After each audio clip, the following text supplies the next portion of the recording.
Are you able to see the screen?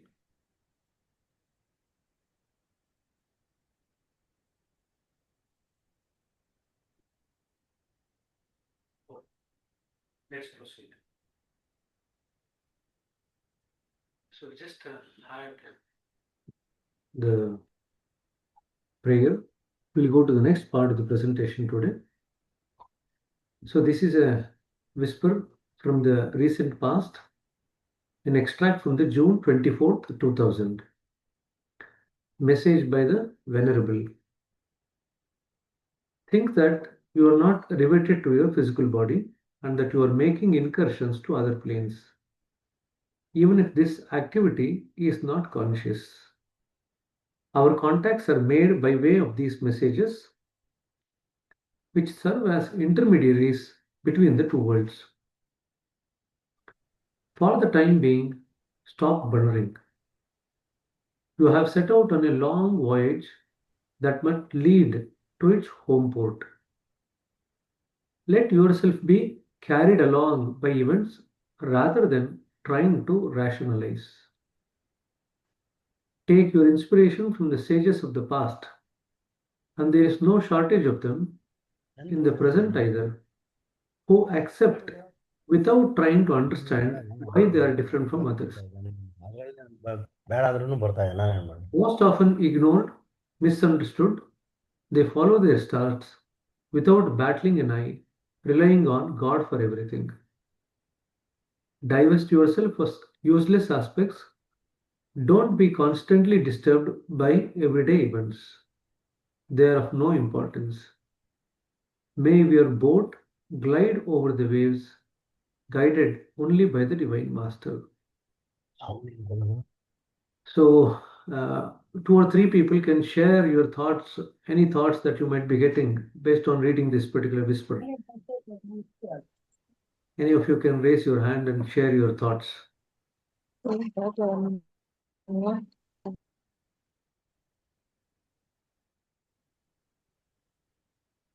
There are one or two points that you can actually pick up. It might be useful for our part of the journey also.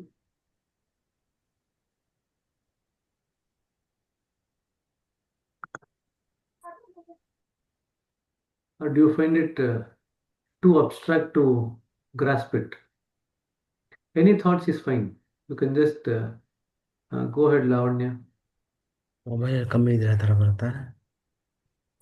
Good evening, brother. I see the inspiration from the past sages who are already who have established this path.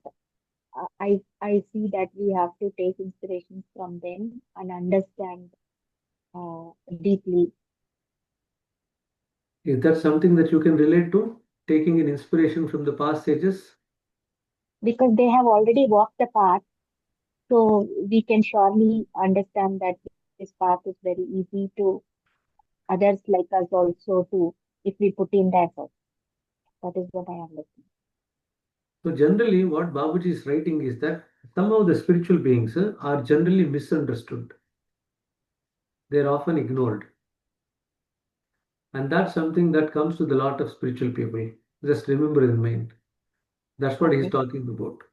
That many of the past sages were also misunderstood, often ignored. But they followed their stars without battling an eye, relying on God for everything. Okay, that's one part of the message that we can actually take inspiration from. Anything else? Anybody else wants to say? Vidya, sister?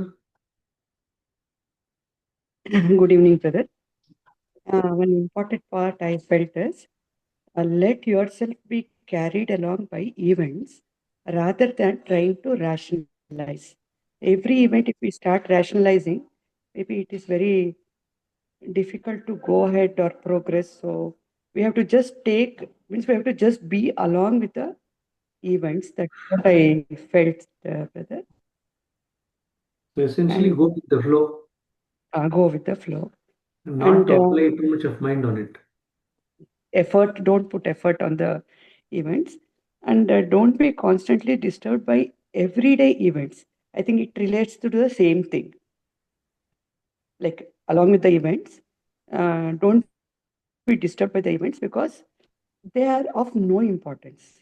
So if we give so much importance to events of every day, but here Master is telling that we should not give much importance to that. So Brother. essentially, These two things. look at the larger picture. Not to get bogged down by the everyday events, but be aware and constantly be observing the larger picture as you progress. That's one of the things that happens in our spiritual journey, that although we make note of the experiences that we pass through during meditation, we also need to look at the experience or the progress of the meditation from different time perspectives. When you write the diary based on whatever was your experience on that particular day. But as you progress, you need to look at yourself, say 1 week down the line, 15 days down the line, 1 month, 3 months, 6 months, 1 year, 2 year. When we actually start looking at ourselves from these different time frame perspectives, we get a better picture regarding how meditation is having an impact on us in our journey. Okay. Now that's one important aspect that you people need to practice in terms of diary writing. So after 15 days or after 1 month, you need to write something about what are the changes that you see in yourself for the last 1 month. After 3 months, maybe you need to just ponder about and then look at yourself, how you were 3 months back to how you are 3 months later on. So this is something that otherwise most of the time we end up writing only the experiences on the particular day of the meditation. That might not give you the right picture. Okay, it may not give you the full picture, so to say. Okay, so if you just look at life in that particular perspective, it will be much more easier to make sense of what is going on. So that is the reason why Babaji is saying that don't get bogged down by the day-to-day experiences. Okay, anybody else wants to say something? Ravindra?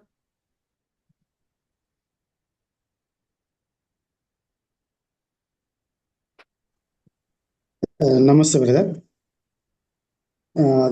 Regarding this past sages, the message is guiding the scribe to reflect the past sages, means our ancestors of spiritual masters and those who are passed on this earth from Lord Krishna to till date.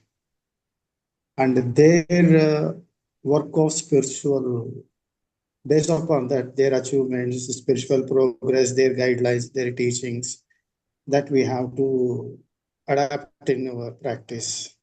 That is what the hint is given. Following the sages and their lifestyle, their guidelines.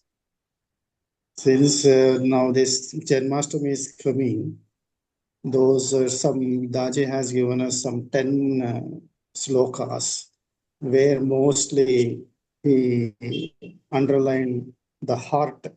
In the Gita also he prescribed, I am residing in the heart. So that sage is guiding us through Gita, already in the Bhagavad Gita, the importance of heart and meditating on the heart. Brother, shall I stop you there? Yeah. We are just going all over the place. Yeah. Please stick to the message in the whisper. Don't go all over the place. Okay. So I think that point was already made by one of the sisters to look at, take inspiration from the past. Anything else you want to add? That much only. That is my. That's fine. Not to leave it there. No problem. Girish, brother. Yeah. Okay. Okay. Could you please Did you mute subscribe? yourself, everyone? Could you please mute yourself? Yes, brother. Girish, brother. It is the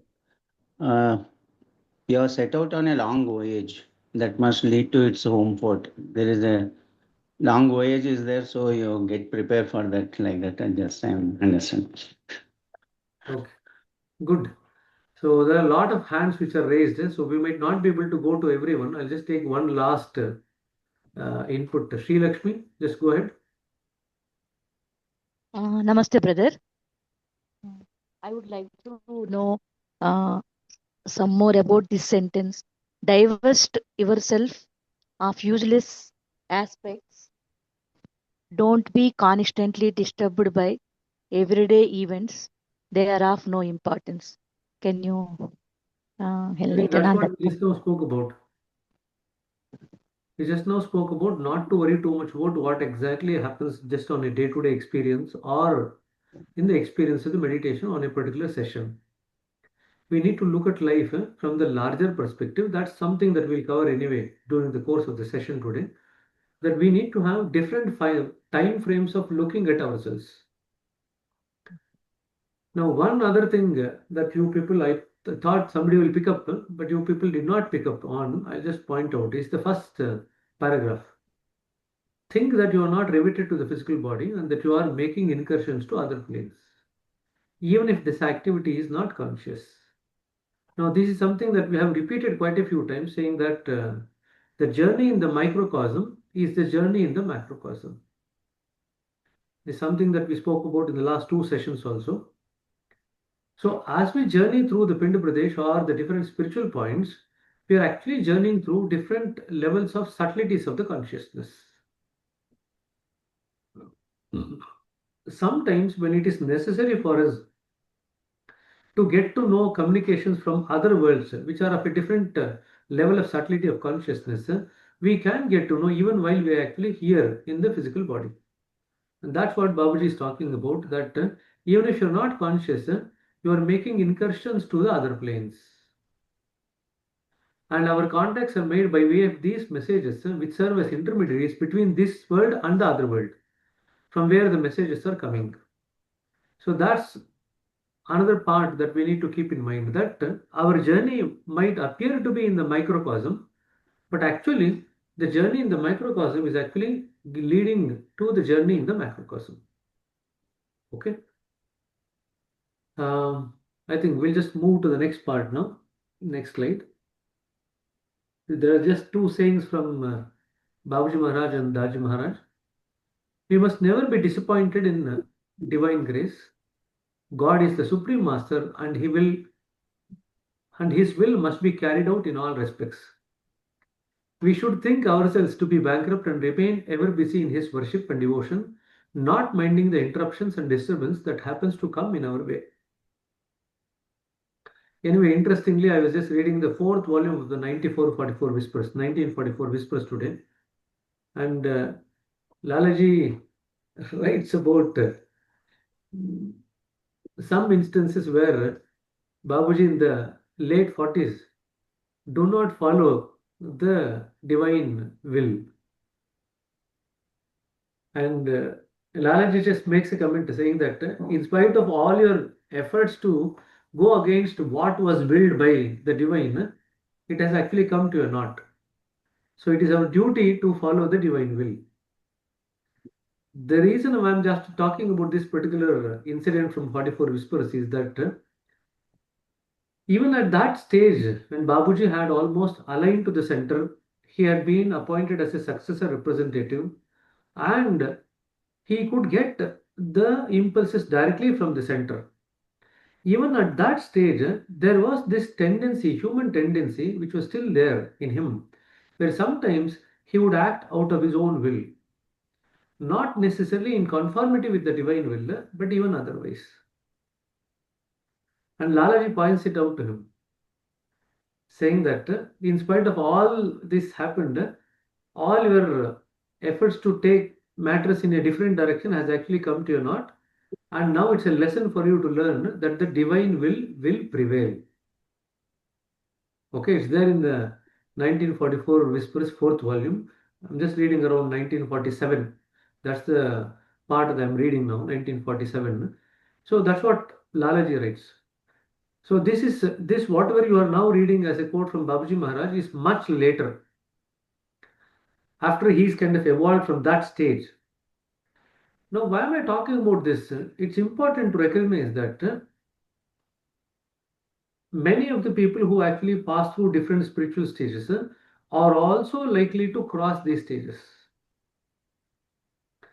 Now, many times we look at masters as masters.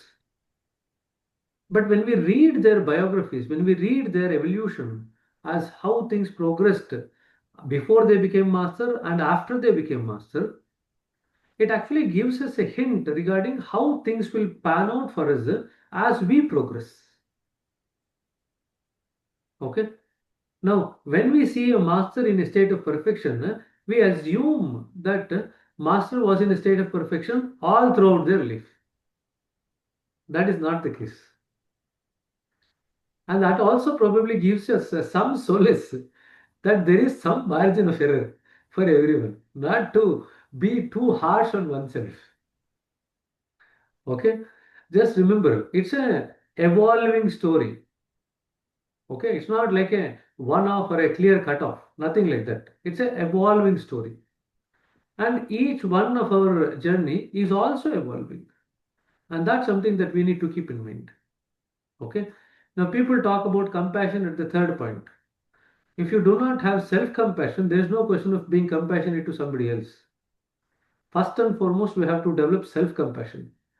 Then, as an output of that, we can develop compassion for others. Okay, just remember that particular thing in this particular context. Now, from Daji Maharaj, the loving energy produced when you live a life guided by the heart goes beyond yourself. It is like a wave of pure air capable of enlivening the human spirit. Now, we've already spoken about it in the past that the soul is residing in the heart. And when we actually pay attention to the heart, what exactly happens is that when we pay attention to the heart, what is going to happen is that we start imbibing the divine qualities of the soul.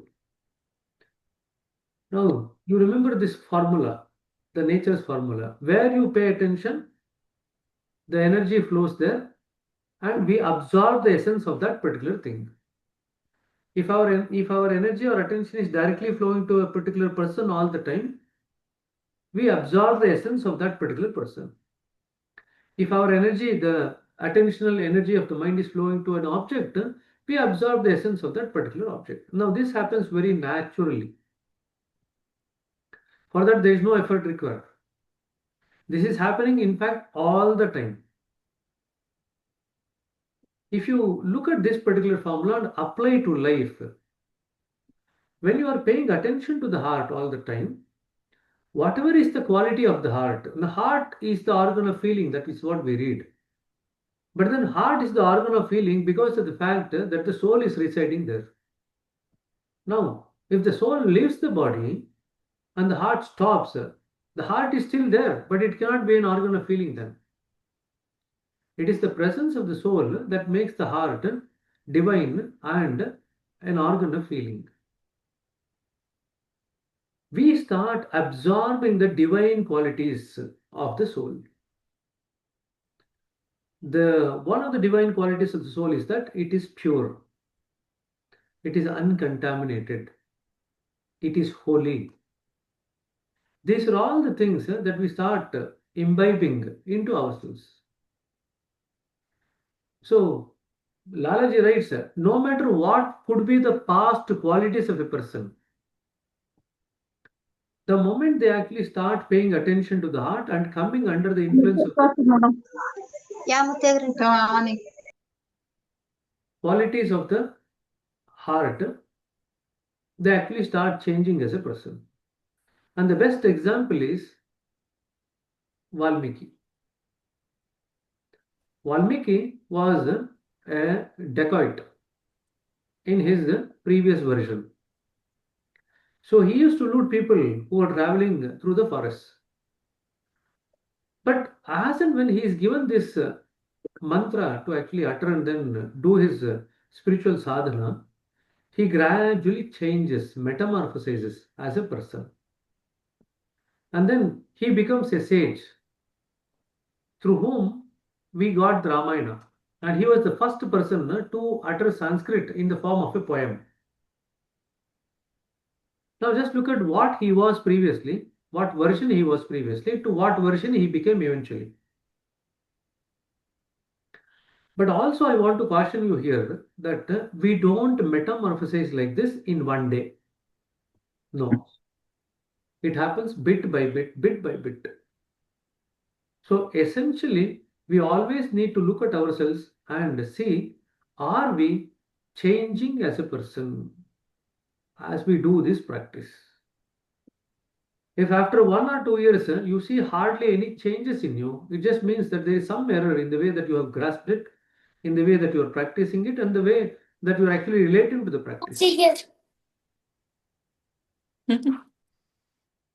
Okay, just remember that. It is essential to look at ourselves, how we are changing from one version of ourselves to the next version.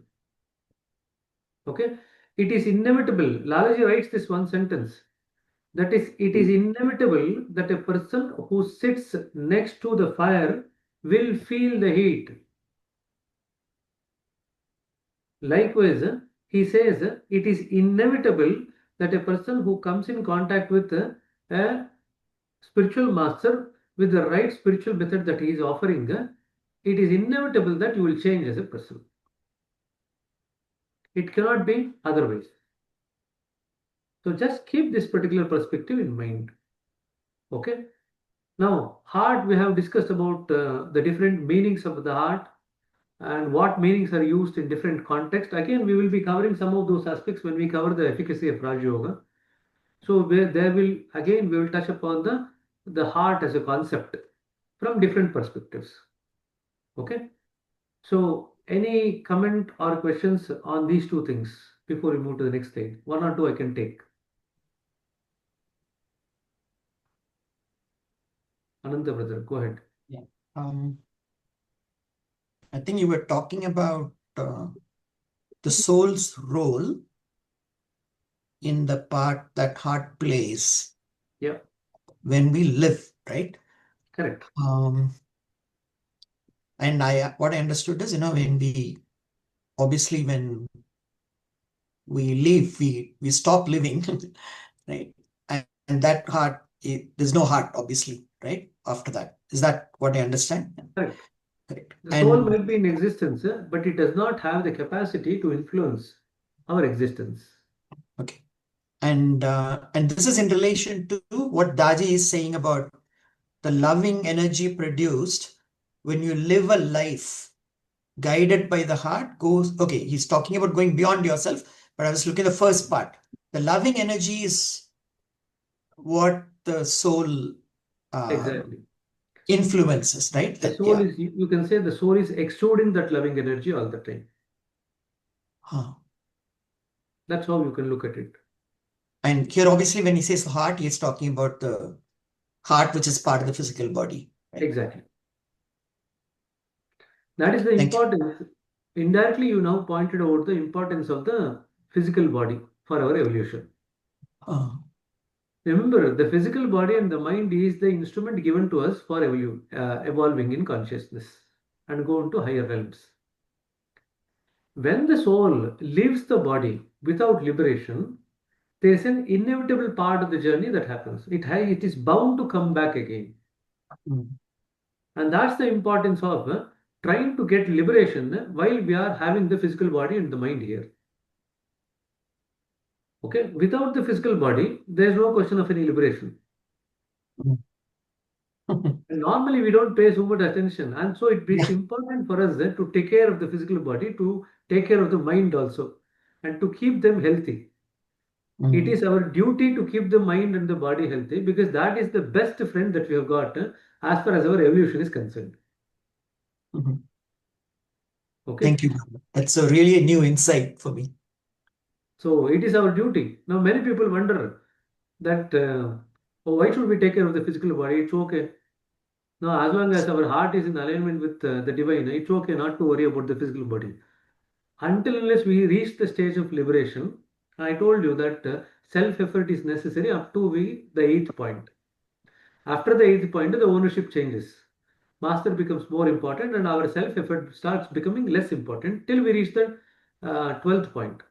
Once we enter into the 13th point, our entry into the 13th point and the journey beyond is all down to Master only because our effort is zero. So that's something to remember. So it is our duty to take care of the physical body and the mind and to keep it healthy. because that is our best friend, which is going to help us in terms of our evolution of the soul or the consciousness. Okay. So in other words, so heart has no role to play once you're liberated because there's no physical body after that. What happens is once you have been liberated, now you enter to that particular realm from where the progress is automatic. Okay. Yeah.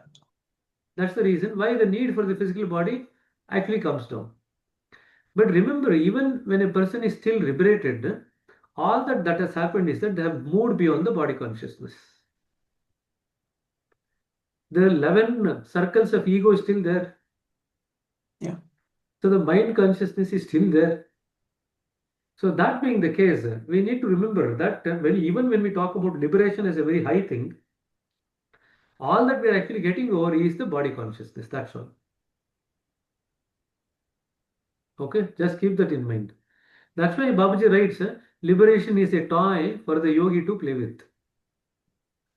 Because according to Babaji, you have to cross the body consciousness, then the mind consciousness, then the soul consciousness, then you have to enter into central region. After crossing the consciousness itself, then go to the seat of the consciousness, cross that also, then establish yourself in the state of unawareness near the center.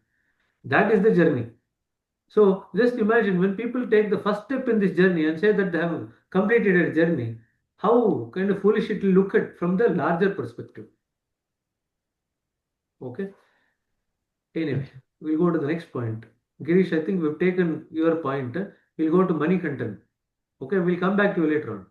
Manikantan.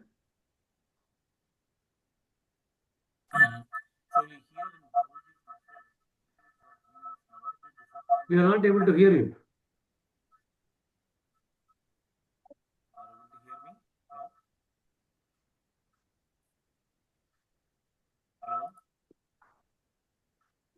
Some issue with the audio.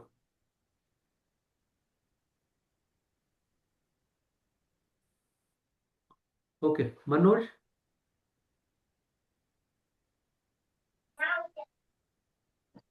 Manoj, you want to say something? Uh, Namaste, brother. I just Namaste. wanted to know what happens in case of heart transplant. In the case of heart transplant, Which what soul happens? will move forward? Which soul will progress further? Obviously, heart transplant you cannot do from a live person to a living donor. It cannot be a live donor to a live recipient. It's always going to be a person who has recently died to a person who is still alive. That's how the heart transplant occurs, right? Okay. So if the person is recently died, that means the soul has exited the heart. It is no longer present in the heart. However, the remnants of the samskaras that are formed around the heart is still there in the heart. So many times we see that when the heart is transplanted, the person who receives that particular heart changes as a person.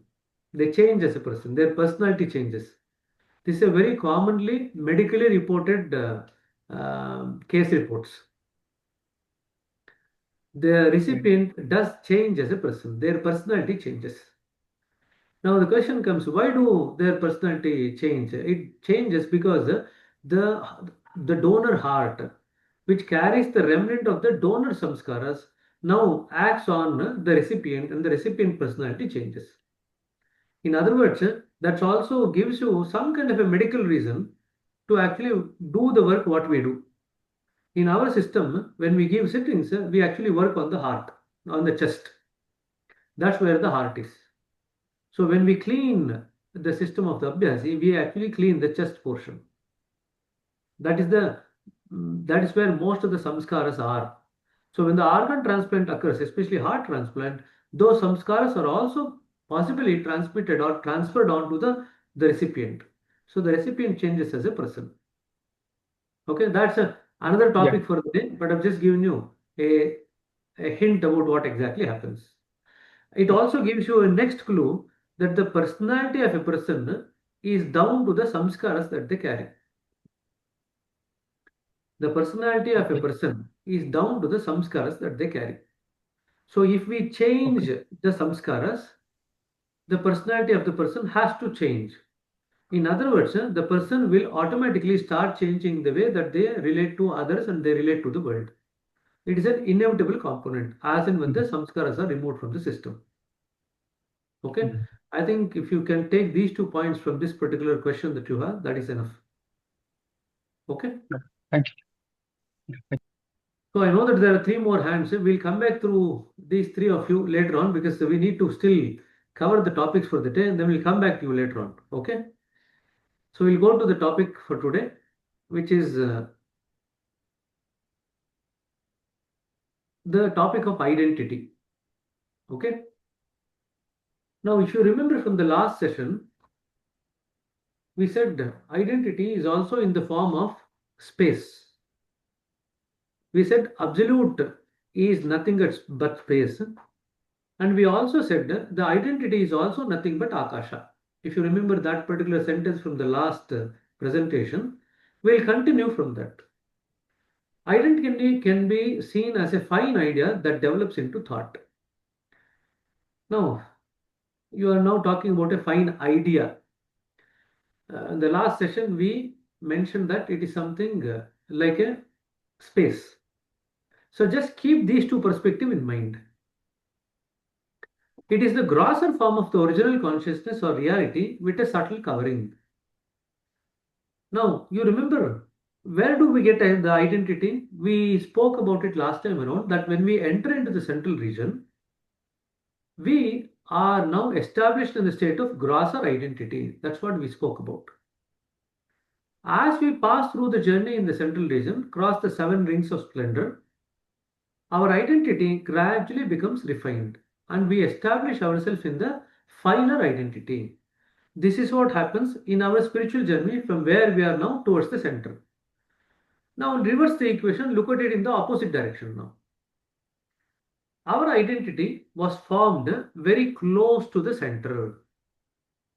From there, the identity now gradually starts coming down the central region. By the time it comes to the end of the central region, to the periphery of the central region, the fine identity that we were has now become grosser identity.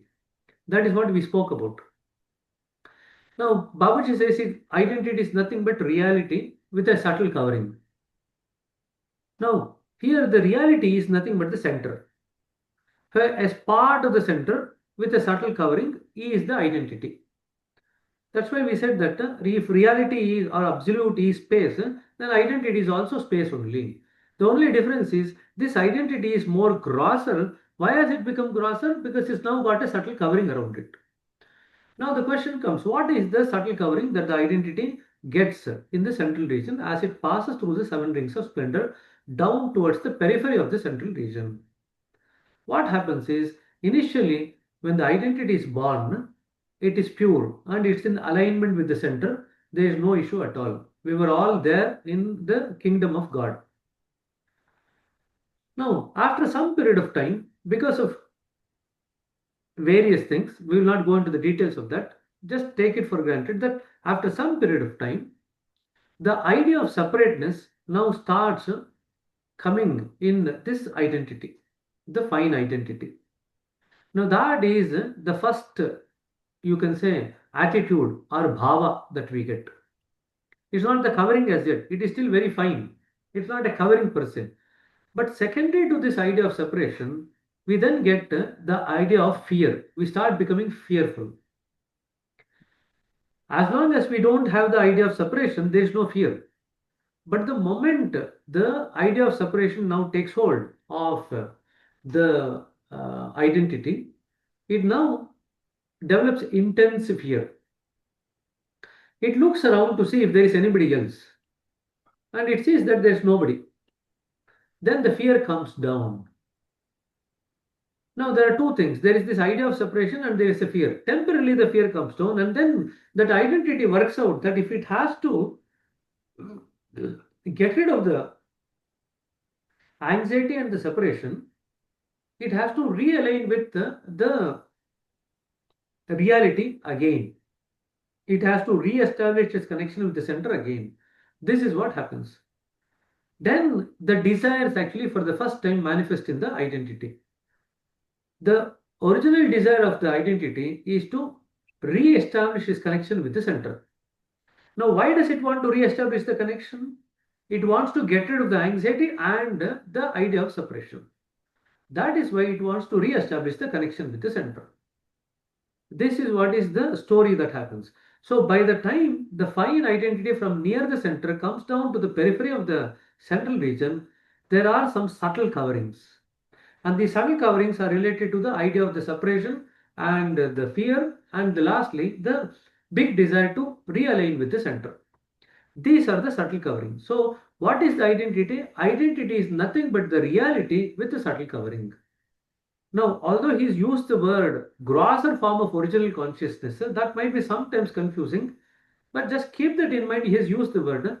But if you look at Babaji's literature elsewhere, he does not use the word consciousness in the context of what happens in the central region. So the second part, which is the reality with a subtle covering, is far more related to the topic that we are now trying to cover. This forms awakens the sense that it must be a cause beyond itself. Following the chain of cause and effect can lead to a point beyond human comprehension. At the finest level, identity is a subtle essence present in every embodied soul. The subtler the identity, the greater the inner power of the person. These are some of the quotations that Babaji has given in the context of the identity. So when we come to the, see, remember, the identity is already aware of its desire to form its previous connection with the center. That's the reason why the identity then chooses to take the body and the mind. Now, if you look at it in the reverse direction, at our level, we think that everything needs to have a cause. So that is called as the cause consciousness. As we progress higher and higher, we seem to think that one cause leads to another cause and that cause has another cause. Though this chain of cause goes on increasing to the extent that at one point of time, it becomes very difficult to relate a cause to an event that has happened.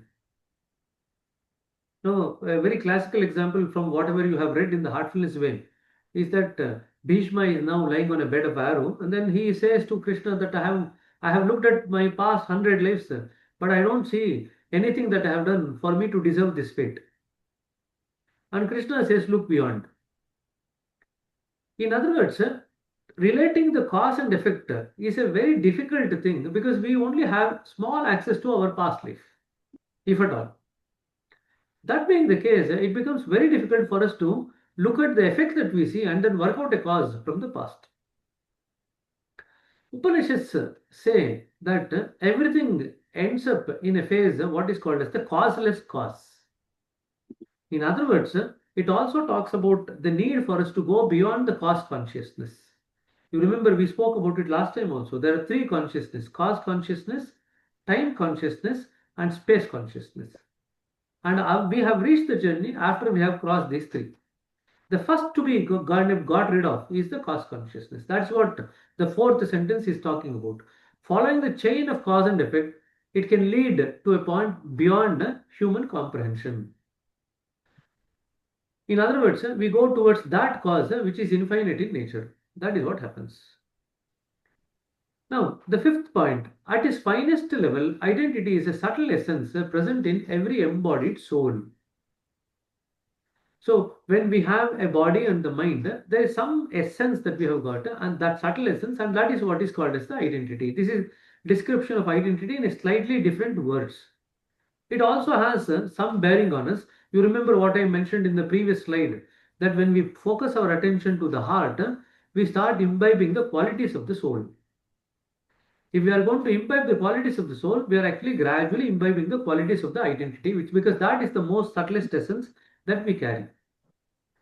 Now, the subtler the identity, the greater is the inner power of the man. Now, this is true even from our realm at a lower level also.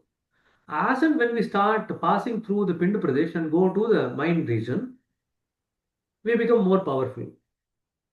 As we pass through the mind region and our ego gets refined and our will becomes stronger, we become even more powerful.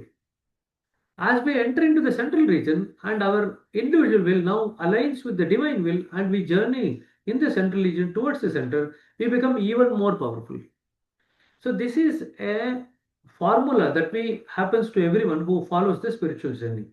That the subtler the identity. Now, in terms of the identity, they are talking about the journey in the central region. You remember the three coverings that I just now said about the idea of separateness, the anxiety, and the desire. As and when some of these coverings are shed, the alignment of the individual soul or the alignment of the identity towards the reality or towards the center becomes more stronger. In other words, the alignment of the individual will with the divine will becomes more stronger, so you become more powerful. That is what this is talking about. Okay, we'll finish the slides on identity and then we'll have a discussion on one or two points. Now, till how long does the identity exist? Identity exists till Mahapralaya, the great dissolution. What happens at that time? At that time, the individuality ends and all merge into one common identity. Now, this one common identity is what is called as the latent motion near the center. Everything now merges back into the latent motion from where everything started.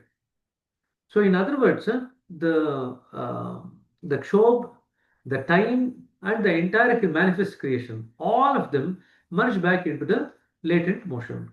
At that stage, the identity is now lost. Identity here means individuality is now lost, and all merge into one common identity. This common identity becomes the cause of the next creation. We spoke about it last time. So at the time of involution, everything that is being created merges back into latent motion. And we spoke about it in the sense that the Brahma has 1000 yugas of night. After that, again, Brahma wakes up. And again, all the things inevitably, whatever is there in the latent motion, they all now burst forth into the next creation. The common identity becomes the cause of the next creation. The true identity never ends, only its individual expression dissolves. This is at the time of the Mahapralaya. Even otherwise, as we journey towards the center, our identity still remains till the time of Mahapralaya, but then we would have lost our individuality. That is what it is meant here, that only its individual expression dissolves. Now, at the center of the root, the difference being between the being and non-being is minimal. This dormant action at the root ensures the continuity of the existence. Now, what is the dormant action at the root? Which is, you remember the triplicate, which is the center, the latent motion, and the dormant action, dormant will of God, which gives rise to creation. Now, these three things are there.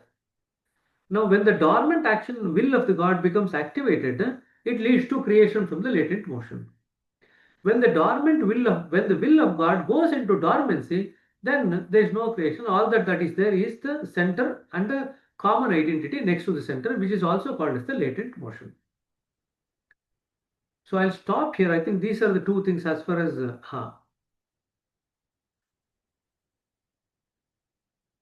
identity is concerned. We'll have some points to ponder on these two slides that we've had. We covered part of it last time around, but we are now covering from the perspective of identity. We covered from a slightly different perspective last time around. Where do we get our identity? There are, if you look at it in a slightly different way, there is false identity and there is a true identity. All the identity that we take in any life is false identity.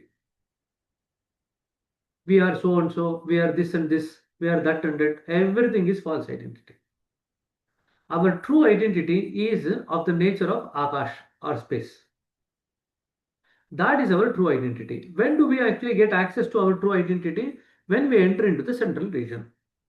Till that time, we don't have access to our own true identity. But even there, we have access to the true identity with the three coverings. Although we talk about fear as the first samskara to be formed, there are two other coverings that also comes with it, which is the idea of the separation and the big desire. So these are the three coverings that we actually try to get rid of as we go through the central region and enter into the alignment with the center. Okay. So any questions or any doubts you can clarify now.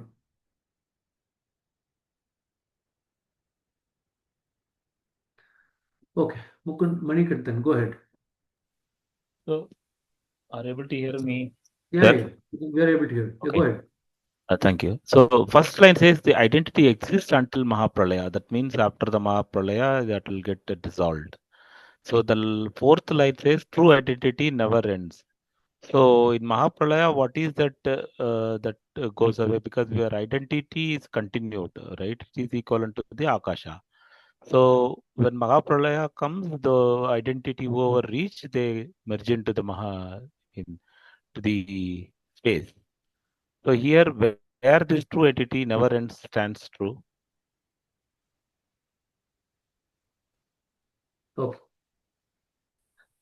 I think you just need to take the correct context into account. See, there are not all the souls are liberated at the time of Mahapralaya. Each one is in their own stage of evolution. Every soul is in a different stage of evolution. At the time of Mahapralaya, all these individuality, so to say, they all end. They all merge back into one common identity, which is this, the latent motion next to the center. That is what is supposed to happen in the Mahapralaya. Now, we spoke about the souls which are still evolving. What about those identities, like which have already evolved and are already in alignment with the center? What happens to them, to those identities? They merge back into the center. Okay. Now, what happens is these entities which have not actually finished their journey, they go back to the latent motion, and after that period of dormancy is now gone, they are again forced to come out into the next creation. What is the basis for the next creation? We will discuss in one of the other sessions. That is also something that we are going to cover. But just have this particular concept that all the entities which have not actually gone back in terms of its realignment with the center, they are forced to come back in the next life. But those entities who have already re-established that connection with the center, there is no need for that. They will merge back into the center at the time of Mahapralaya. Okay, so you have to look at it from two different perspectives. That will make it easy. Okay, Piyush Sharma. Thank you. Brother, I had a different question, but can I ask a follow-up on this same question? Yeah. Okay, so is it like you said those who have evolved, so they are merged with the center, but those who are still in that process, their identity is still kept intact for being part of the new creation. No, the identity is now gone because at the time of Mahapralaya, the individuality is now gone. But somehow that, I mean, at some level that subtle thing has to be maintained for that to be, That in is a new. like you telling me that just because you are now Piyush, next life also will be in Piyush, or past life also you are Piyush. You have very well experienced that all of us know that in every life we have taken a new body, new mind, new name, new identity, everything, new individuality, so to say. Okay. Now, this part now you are asking, the individuality part now you can relate to in terms of the life that we have gone through. But the point is, we are now talking about the identity part, which is beyond the individuality. Right? Now, the identity part, that's a very interesting thing. What exactly happens to the identity part when it goes back to the central region, when it goes back to the latent motion? Now, when they say that the identity is now lost and it merges into the one common identity, what happens is that from the periphery of the central region, not only the individuality is lost, But the identity is also now merged into one common identity. Say, suppose there are 11 cricket players. Now each one has an identity, each one has a name. Now, when I bring them into one common identity as they are Indian cricket team or there is a West Indies cricket team, now I have actually brought them into one common identity. Now, what happens to the individual identity? The individual identity is now submerged under the common identity. It is not that they are lost now, but the individual identity is now submerged into the common identity. That is the reason why they say the identity is lost.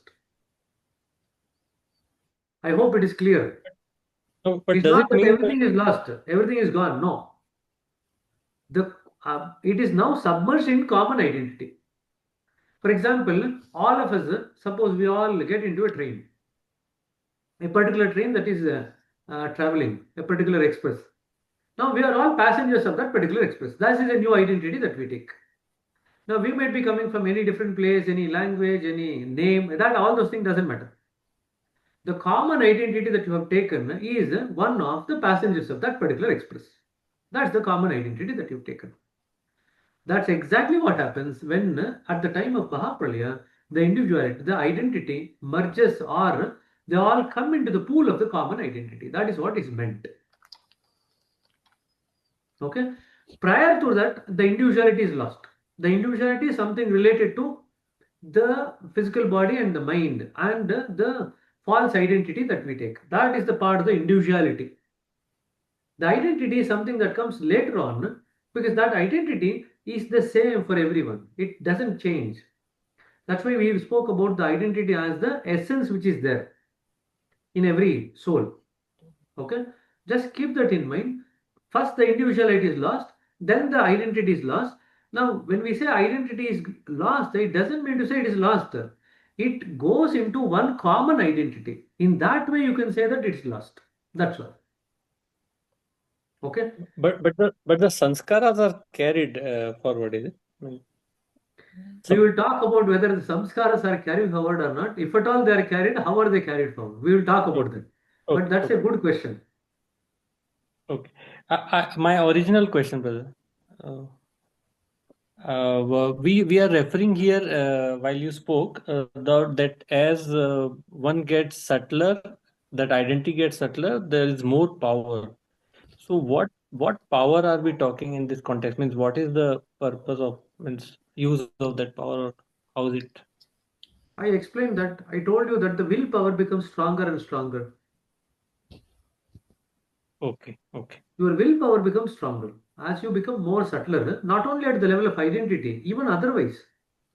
As you move from the Pind Pradesh, the heart region, to the mind region, your willpower becomes stronger. As you move across the mind region, your willpower becomes even more stronger. By the time you come to the 12th point, your willpower is much more stronger than at the start of the mind region. When you enter into the central region, again your willpower increases. By the time you align with the center, the willpower increases. So that is the power that we are talking about. Now, next question might come. How does the willpower increase? That's something that you can ponder about. Why is that the willpower increases? On what basis does the willpower increase? Part of the answer you will get in the second part of the presentation today, but you can ponder about that particular question. How is that we actually become more powerful as we go through the higher points? Okay. So there are 4 or 5 people who have raised their hands. I'll just take one more because otherwise we'll not finish. So we'll just take one more and I'll give you some questions for you to ponder about. Please keep it in mind. Okay. These are questions that you will need to answer at some point of time in your journey. This one question: how does the will become powerful? What is the basis for that? How does the will get its power at all in the first place? When we cover the 10th maxim, we'll talk about that also. How does the will get power? Where does it get the power from? And how many types of will are there? How can we utilize that will for the sake of our life here? All these things. But I'll just give you one simple clue. If you commit to something and if you don't do it, Now, it might seem innocuous that you have not done something. But every time you commit to something and you don't do anything, don't do something about it, you are actually weakening your willpower. And that's something that we have to be very aware of, even in our materialistic life. When you commit to something, try to keep up with that. In that way, you will actually make your willpower stronger. When you commit something and then you don't take it seriously yourself, now you might seem that you are not paying any price for that, but definitely you will pay a price. Your willpower weakens. Okay, just remember that. Okay, let me go ahead. Brother, what is this fear that we feel when we come away? Because, I mean, if we come away, we are anyway born into a family, we have people around us, right? So, what is this fear? Why do we feel that there is nobody around us as we move away? Who's there? I mean, like surrounding us. Why do we feel better there? Where? Wherever we came from. This fear, this anxiety, that is something that I want to try and understand. The soul did not have the awareness of a separate existence. Okay? It's something like this, that if you are made to do anything for the first time in your life, anything for that matter, you will have anxiety about it. It could be anything. Okay? It could be even a game. You are made to play a game. Still, you will have some amount of anxiety about it because you are playing it for the first time. Likewise, when the soul becomes, the identity becomes aware of its separateness from the rest of the existence or the center, it automatically develops that anxiety.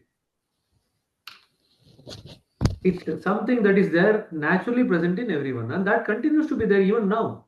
This part of the journey also, even now, when children are left alone, they feel fearful. And when they see that somebody is there, then they feel less fearful. But then look at that stage in a child's life when it is not even aware of whether somebody is there or not. That phase is also there. At that phase, now this is even prior to the onset of what in psychiatry we call it as separation anxiety. The child starts getting attached to the mother. When the child starts getting attached to the mother, and when the child is moved away from the mother, the child starts crying. Now, this is what is called as separation anxiety in psychiatry. Now, when does the child actually recognize the mother? The child takes about 4 to 6 weeks to recognize the mother. Now, what happened to that state in the first 4 to 6 weeks when the child is not even recognizing the mother? It did not have any fear at that time. Is not even aware of that particular fear. The fear could be there at a different level, if at all, at the level of the soul. We just now spoke about at the level of the identity, but that is not something that is kind of manifesting through the physical body and the mind, because those two things are not yet fully come into action. Chandra, don't write anything. Okay, so just remember that you have a phase where when we do anything for the first time, we feel fearful. So when the soul got that idea of separation, it felt fearful naturally. That's the first response. Subsequently, when it looked around, when it did not see anybody, it felt, okay, I'm fine. Okay, that's also something, the response that we get even now. As adults, when we feel that there is intense fear, when we look around, when nobody is there, we feel we are okay. Many times we feel that.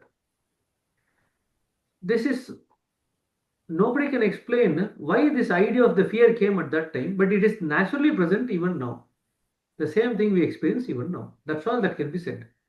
And the same process repeated at that finest level, the grosser forms of which we are still experiencing even now.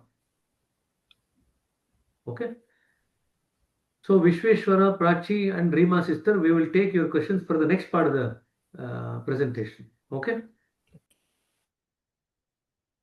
We shall proceed to the next part now. Origins of the divinity and the stir of manifestation. What was there before creation? Only divinity was there in the original state with everything in essence merged in it. Now, what is the essence that we spoke about? The essence is nothing but the essence of all the identities, which is the common identity. That is the essence that is there. And the divinity that is talking about in the original state is the center. Manifestation began with the Kshobh, stirring movement in the sphere of latent motion. So, at some point in the latent motion, the Kshobh occurred, which is nothing but a stirring motion. And then the process of the next stage of creation started. Activity revived and the forces got enlivened, setting into motion the process of manifestation. Initially, though in perfect consonance with divinity, this emerging action appeared different, taking on the course of humanity. Remember, one aspect of the humanity is that we are very closely aligned to the divinity. And if you look at our identity as the identity of the center itself, because our identity and the center's identity or the center itself is both made up of Akash or the space. However, the identity of the human, although it came from the center, it started taking a different course. And that course, which was created by this identity of the humans, was called as the line of humanity, closely associated with the formation of man. In other words, every creature has its own line of its creation, and the line of humanity is one other thing that existed from the time of the show. So there are two things now running parallel with one another.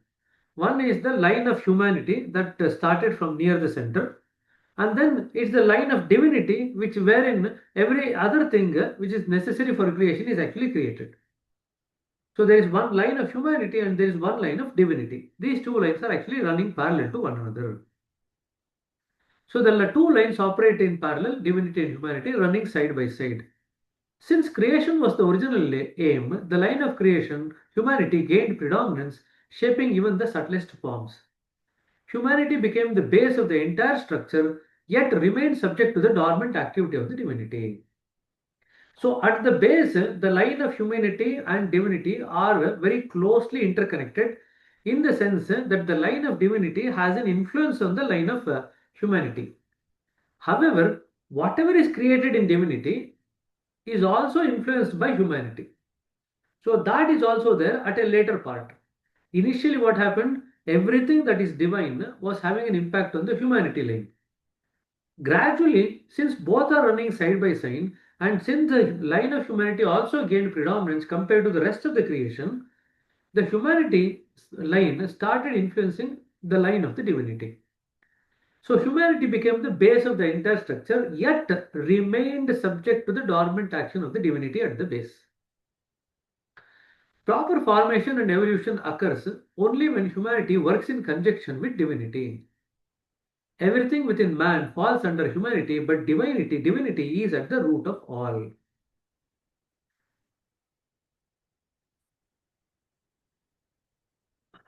Let me just see whether. We'll just cover the next slide and then go back to the previous slide again. So, before creation, there is the center, which is the divinity in the original state, and all the essence was merged in it. Merged in it means very closely aligned with it. That is the common identity or the latent motion. Then a Kshobh happened, then the creation started from the latent motion. At the base is the base of the divinity. But from that, one other line emerged, which is of humanity. Now, the line of humanity is something which is associated with the formation of the man. Now, there are two lines. One is the line of the divinity and the line of humanity. Remember, at the base, what is there? It is still the divinity which is at the root of both the lines of divinity and the lines of humanity. Initially, the line of divinity had an influence on the line of humanity. However, over a period of time, the humanity line became more stronger, it started influencing the line of the divinity. But even though the human line started influencing the line of divinity, at a later stage, as we go towards the center, we recognize that the line of humanity is still under the influence of the line of divinity. So everything that comes under the influence of man is under humanity, and everything that comes, but the divinity is at the root of all. Now, humanity and divinity both emerge from one great God, the Absolute, originally in pure and dormant state. So there is no change to the center. There,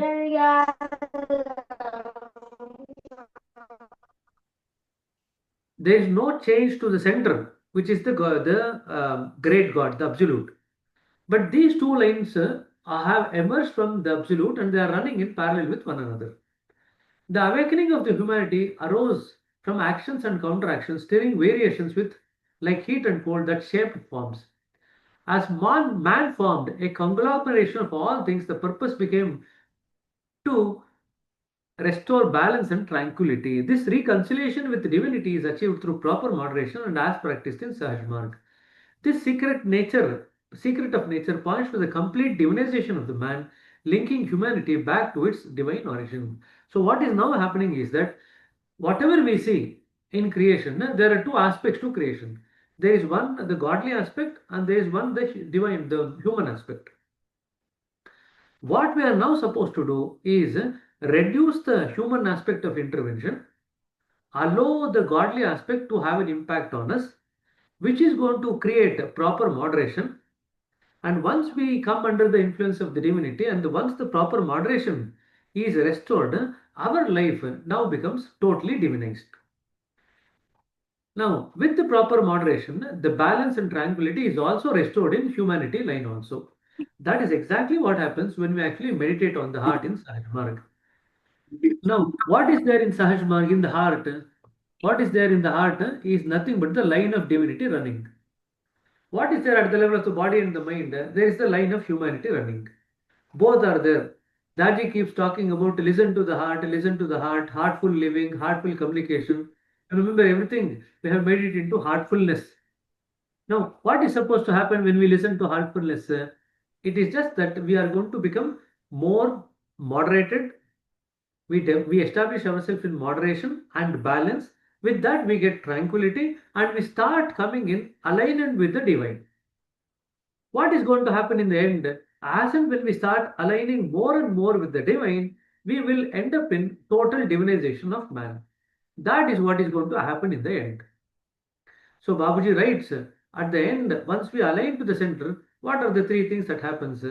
He says that there is the vision of the absolute, there is complete divinization of man, and there is the manifestation of real knowledge. These are the three things that you get.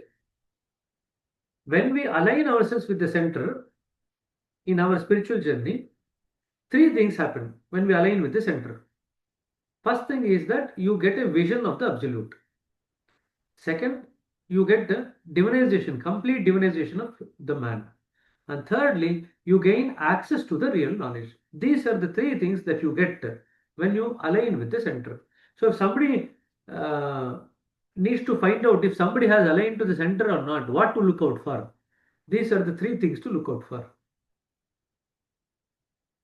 How to deduce, that's something that you have to work out. But these are the three unequivocal signs that a person who has re-established the connection with the center will show. They have a practical experience of the vision of the absolute. In other words, the vision of the absolute is nothing but they have practically absorbed the essence of the center into themselves. So that's the first thing, the vision of the absolute. The second thing is with that they get the essence of the divine knowledge or the real knowledge also. And thirdly, as and when that essence now percolates down to the entire system, the person is said to be completely divinized. And Babuji calls that as complete divinization of the man or the human.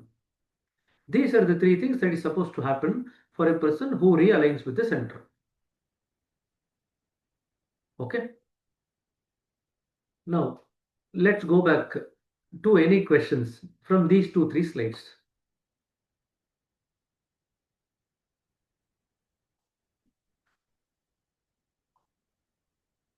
Prachi, go ahead. Namaste, brother. The question is from that identity part, whether it is still there. So you said like identity becomes part of that common pool and individuality is lost. So can we say that that question came that when we say that that now soul is like submerged here, then and we talk of some avatars. So is it like they come from here at their own, or nature is sending from this? No. Avatars don't come from that region. Avatars come from the region of the Maya, Mahamaya. We read about that. So make a note of it. Avatars come from the region of Mahamaya. And that region of Mahamaya is still full of activity. Okay. Okay. So that is way below. The region of the Mahamaya that we are talking about is way below, away from the center. Okay. Okay. So don't confuse that with this. They are two separate things. Okay. So here they are completely merged. Like no, they now they are there. We can say they won't come back after. I mean, Exactly. okay. If they are not yet fully completed their journey aligned with the center, they will be forced to come back again. Okay. So at this point, it's like they have completed their journey, is what we can say, right? They have not completed their journey, they have been forced to complete the journey. Okay. Okay. No, they have been forced to appear to have completed their journey. They have not completed the journey, they have been forced to appear to have completed the journey. That's all. See, Sounds that like part, what exactly happens? Suppose they all fall common identity. The individual identity is lost, the common identity is there, and they lie dormant there for some period of time, and then the next creation starts. Now, what is supposed to happen to these identities after have actually formed the common identity is not something that we are covering today, but that will be covered in one of the sessions. Okay. So just Okay. keep this question parked in your mind. Your question is valid, but keep that question parked. The common identity is what they have formed now. But what happens to the effect of all the things that I have actually taken in when the Mahapralaya occurs? That doesn't disappear. It's like somebody meets with an accident. Now, just because they met with an accident doesn't mean to say that they'll lose everything as a samskara. It still remains. That doesn't go. But a different process happens at the time of Mahapralaya, which is a bit different from the normal process that we actually undertake, which is lose a particular life and then come back to the next life, lose that life and then come back to the next life. Thus, that cycle keeps happening. But this cycle is at a lower level. That cycle is at a higher level, but it's still a cycle. Now, whether it's a lower level or higher level, it's still a cycle. If it's still a cycle, there is some reason for that. So we will cover that aspect when we speak about what exactly happens to these identities after they become part of the common identity in the latent portion. Sure, brother. Sure. Okay, but that question is valid. Okay. Okay, but in that context, if all the souls, all the identities take back all their samskaras and they are left with the same set of samskaras, what is going to happen? What is going to happen is that the next set of life or the next manifestation of the creation will exactly be similar to the previous manifestation of creation, right? Because it's the same set of samskaras that they are carrying. Yes, But right. that doesn't occur. The next creation will be of a different nature altogether. What determines the creation altogether, that we will discuss when we speak about that particular point of what exactly happens in the common identity. Sure, brother. Okay. Yeah. Thank you. No problem. But remember, the next creation will be way different from the current creation. At least that much you remember. And there's a reason for that, why it occurs like that. Okay. Okay, sure. Yeah. Okay. Uh, Vishweshwara, go ahead. Yeah. Good evening, brother. I think part of my question appears to have been answered by your latest answer. My question was that if n number of souls merge at the time of Mahapralaya, if there are certain number of souls which have been liberated, and there are certain numbers who are not liberated, those liberated go into the common pool of the souls. Now, when the new creation comes, what happens to the total number? Is it only those with liberated souls remain there and they don't come down? And those who are not liberated are the souls which are being involved in the new creation. I mean, this is a sort of it may look like a hypothetical question. Part of it you seem to have answered in the previous answer. Please, if there is any explanation, please give me. Only one sentence I can say for this answer. Yeah. The total number that you are talking about is infinite. Just keep that in mind. That is the answer to your question. The total number of souls that you are talking about is infinite. Okay. If you keep that answer in mind, then many of these confusions will go. Oh. Okay. Thank you. Okay. Rima sister.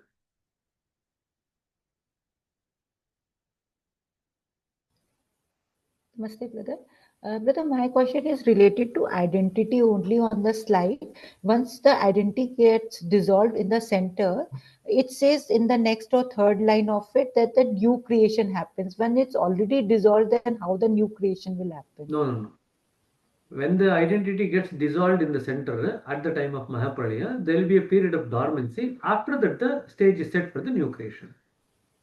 But brother, what kind of a creation it will be, like whether taking a human form or going into certain other realms? That's just I for did not told you understanding. about that. That we will discuss about it in subsequent presentations, because it is not discussed in this context in Sahalmark philosophy, but it is covered in somewhere else in the complete works only. When we come to that, we still have another 3 books to cover. So this aspect will be covered.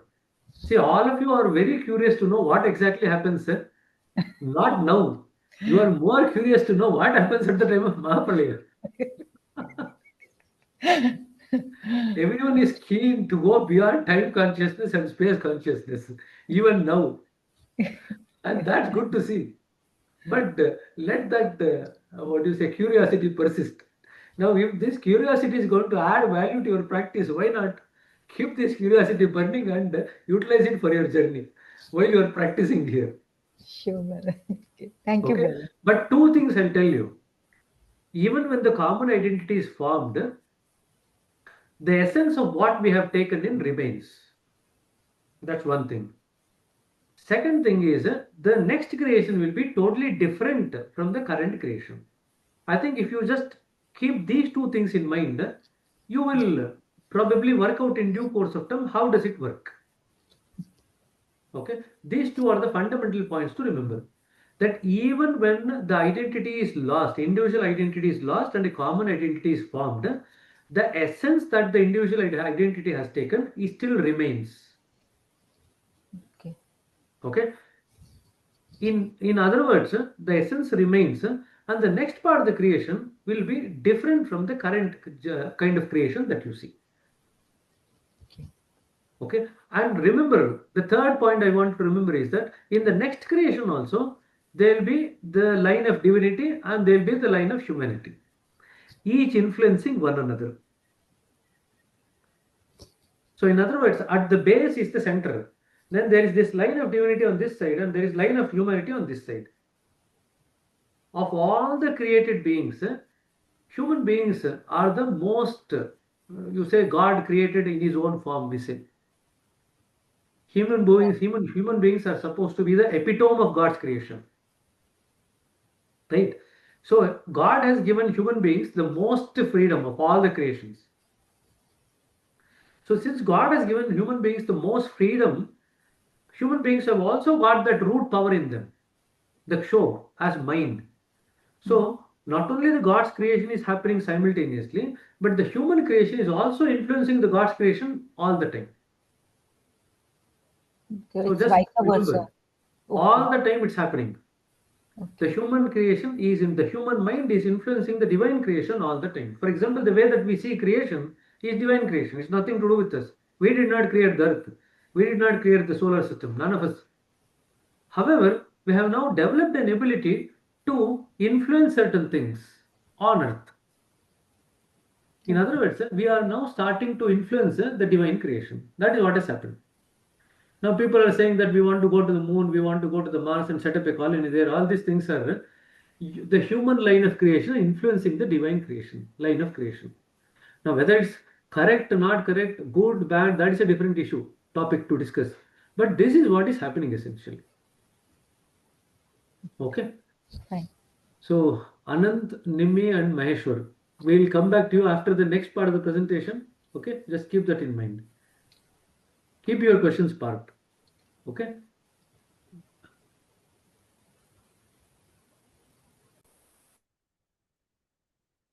Now, I think this was something that was covered in terms of, you remember that time when we covered this, we covered in the context of the middling portion is the time. I think we'll just go to the next part, which is the avatars. Now, avatars are charged with the powerful force of the central point. Lord Krishna came from the spear of the central point. Lord Rama came from the other end, showing more human similarity. Now, there is a question whether the avatars possess identity at all, or do they not possess the identity? And Babuji has clearly mentioned quite a few places that avatars possess identity like any other human being. And identity is essential for the physical work of the avatars on earth. The only difference is human beings have more scope for evolution compared to the avatars. Why is that? Because the avatars actually come for a specific purpose and powers which are necessary for that work is given to them. But once that work is completed, the powers are withdrawn. Difference between man and avatar is that avatar is free from most of the sheets that the mans are covered with and have constant divine perception. So just remember, we just now told about the region of the Mahamaya is the place where from avatars come. Now, when I say that there is a region of Mahamaya, there is one part of that region which is more tending more towards the center, and the other part of the Mahamaya which is tending away from the center. So, that part of the Mahamaya which is tending towards the center is where from Krishna came from.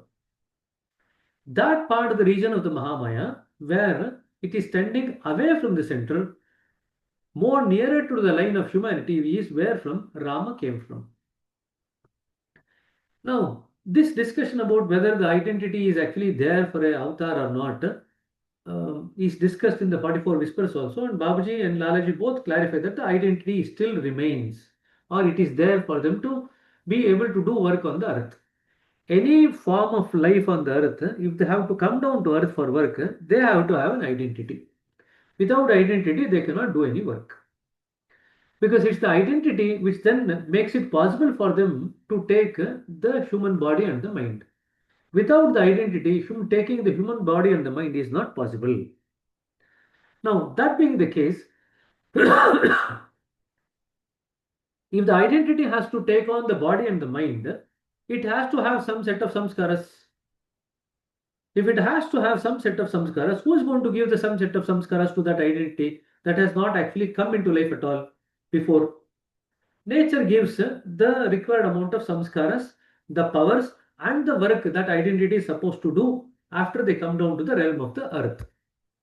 It gives them the power, it gives them the work, it gives them the power, and it also gives them the necessary samskaras for them to. The power is given in the form of a samskara which they utilize for their journey during their presence on earth.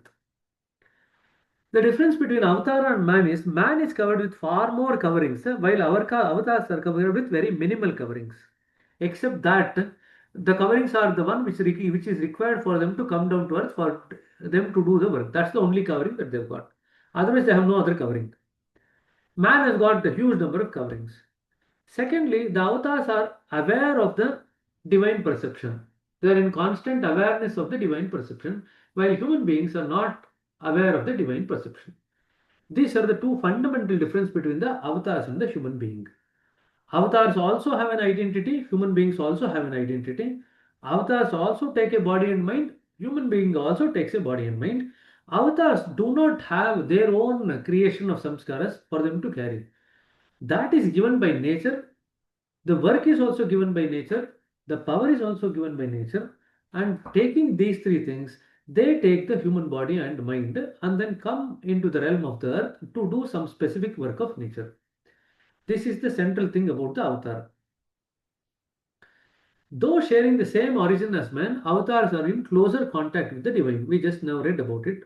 All the need comes from the eternal store guided by the divine commands because they are now more in closer alignment with the divinity. Avatars possess mind, but in it is pure, balanced, and aligned with the divine will. Unlike human mind, the individual mind, which is imbalanced, which is impure, and is not aligned with the divine will. The present personality at work descends from the central point with highly potential powers. None before have been bestowed with the power of the root, a rare distinction. Now, the present personality, it is actually pointing to Babuji Maharaj. That he has come from the central point with highly potential powers. None before has been bestowed with the power of the root, which is what Babuji Maharaj has been presented with. So I'll stop here. We'll now take some questions or things to ponder about. Nimi, we have taken one question from you about identity. Let us finish with other people and then we'll come back to you. Okay? Maheshwar? Namaste, brother. I was reading this reality at dawn, self-surrender. In that, it was written the Guru retains the spiritual child within his mental sphere for a certain duration. During this period, the disciple, like the baby in the womb, sucks his energy and gets nourishment from the spiritual waves of the Guru's thoughts. When the time matures, he is born in the brighter world, and then his own spiritual life begins. That means when we are living here, we are also born in a brighter world. Correct. Correct. Oh. And that is what you read in the whispers as SE, spiritual entity. Oh, okay. When you read in the whispers as SE, it says Chariji is SE. That means it is Chariji's spiritual entity. And that is there in the brighter world even when the person is alive here. That's correct. But remember, not everyone who passes through the ninth point will actually be utilized for that particular purpose. When a particular piece of work becomes necessary for nature, a particular soul is selected, and this process of the soul replication happens in the mental womb of the master, and one copy of the soul is now made to be born in the brighter world. That is what happens. But it does not happen to all the abhyasis who pass through the ninth point. Only some selected abhyasis who are required for the work of the nature, only there that will happen. So they will get a spiritual entity that is born in the brighter world and they continue the journey there, while their other part of the soul continues to work here. In other words, both will now work in tandem for the spiritual journey to continue. Okay, so your observation is correct. While the person is alive here, the spiritual entity is born in the brighter world. And then what happens is, to the extent that the spiritual entity has completed the journey, when the person leaves the body here, this entity here goes and merges with that spiritual entity. That is what happens at the time of death. Okay? Okay, Lavanya? Namaste, brother. This question is regarding Avatar. The reality at dawn says that Rama and Krishna are descended from the sphere of Mahamaya. But whereas in Sahasmarg we say that Krishna is from the center of sphere and Rama is from the other end. Can you please explain this, differentiate the Mahamaya and the...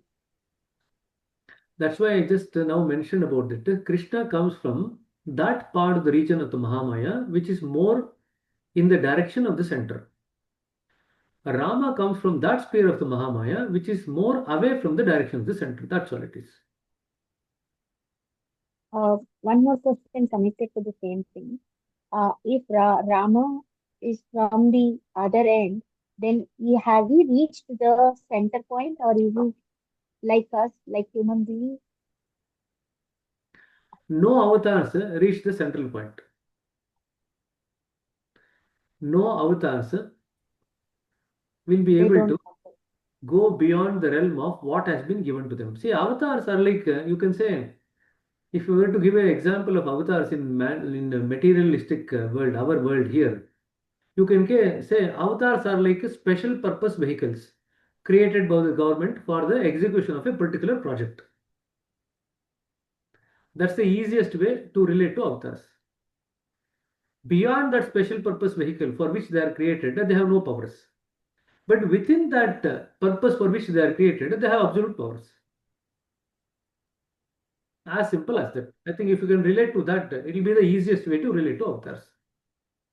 Yes, got it. So no avatars, irrespective of how special purpose they have created, they will not have access to the highest powers in the government.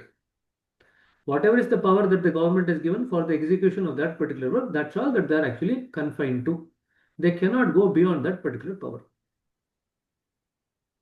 Does it make sense? This is the easiest way to relate to the avatars. Understood, brother. Thank you so much. Okay. Yeah. Okay. Go ahead, Nimi now. I just wanted to make an observation about this, what you just said.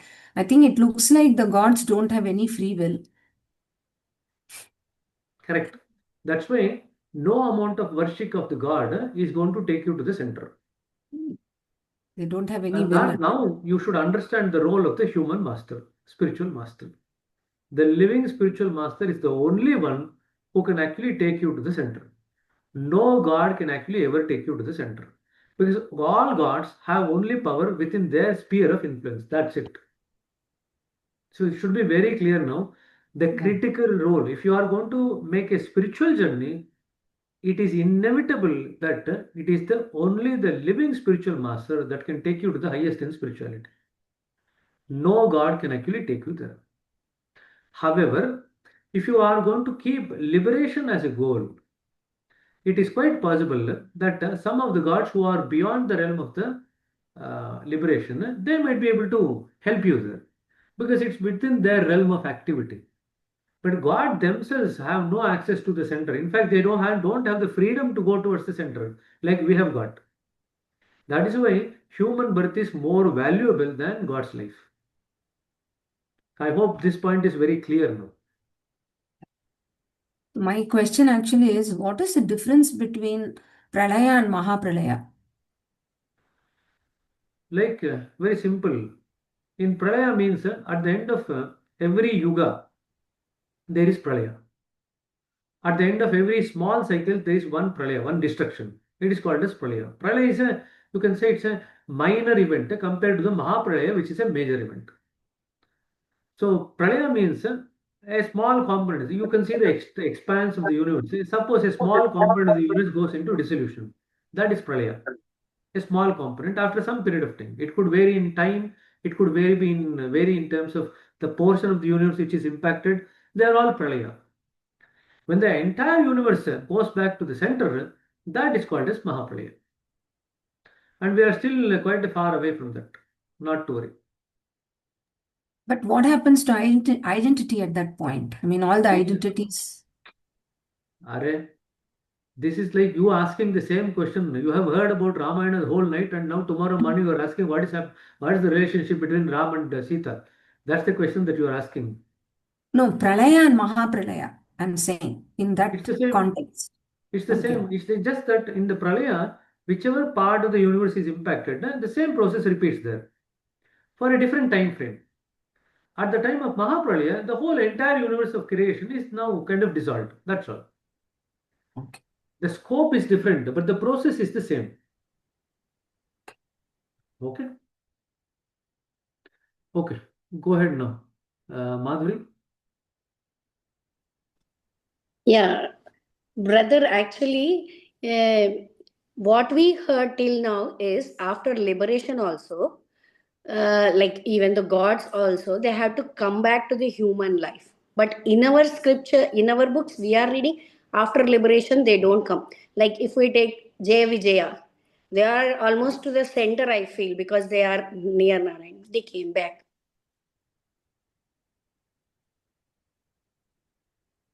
They are not near the center. So I'm just nodding my head no. Oh. That's all. Okay. See, in this creation now, the gods who are there, they have a specific function. They cannot get out of that particular role that they are playing. We have the freedom to leapfrog them and go beyond them, but they don't have the freedom to do so. They have to wait to be able to do that till the next creation, not otherwise. Till this creation lasts, they will continue to be there.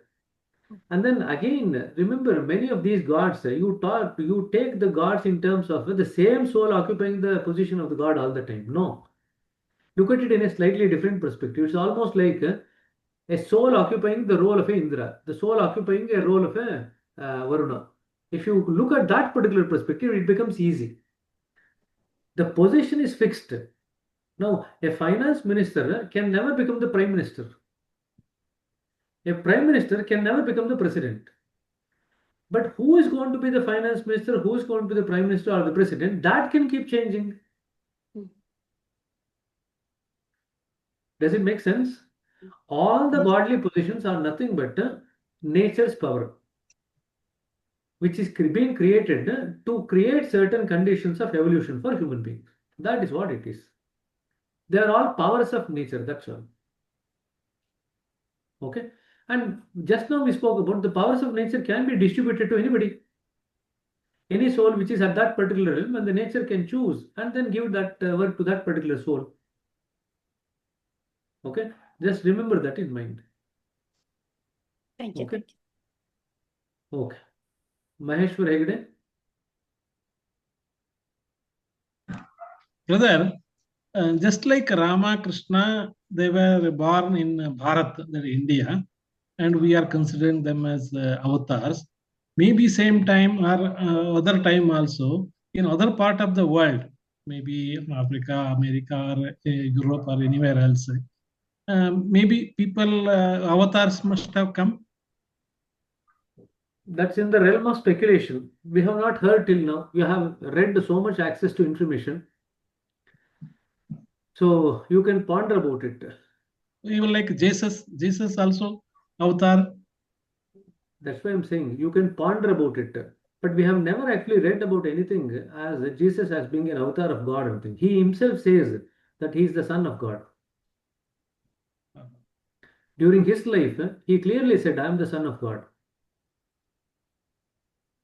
He never actually talked about any avatar or anything like that. So if that were to be the case, by this time it would have been recognized by the spiritual folklore. But that's not happened. So till that time, let's not speculate anything about that.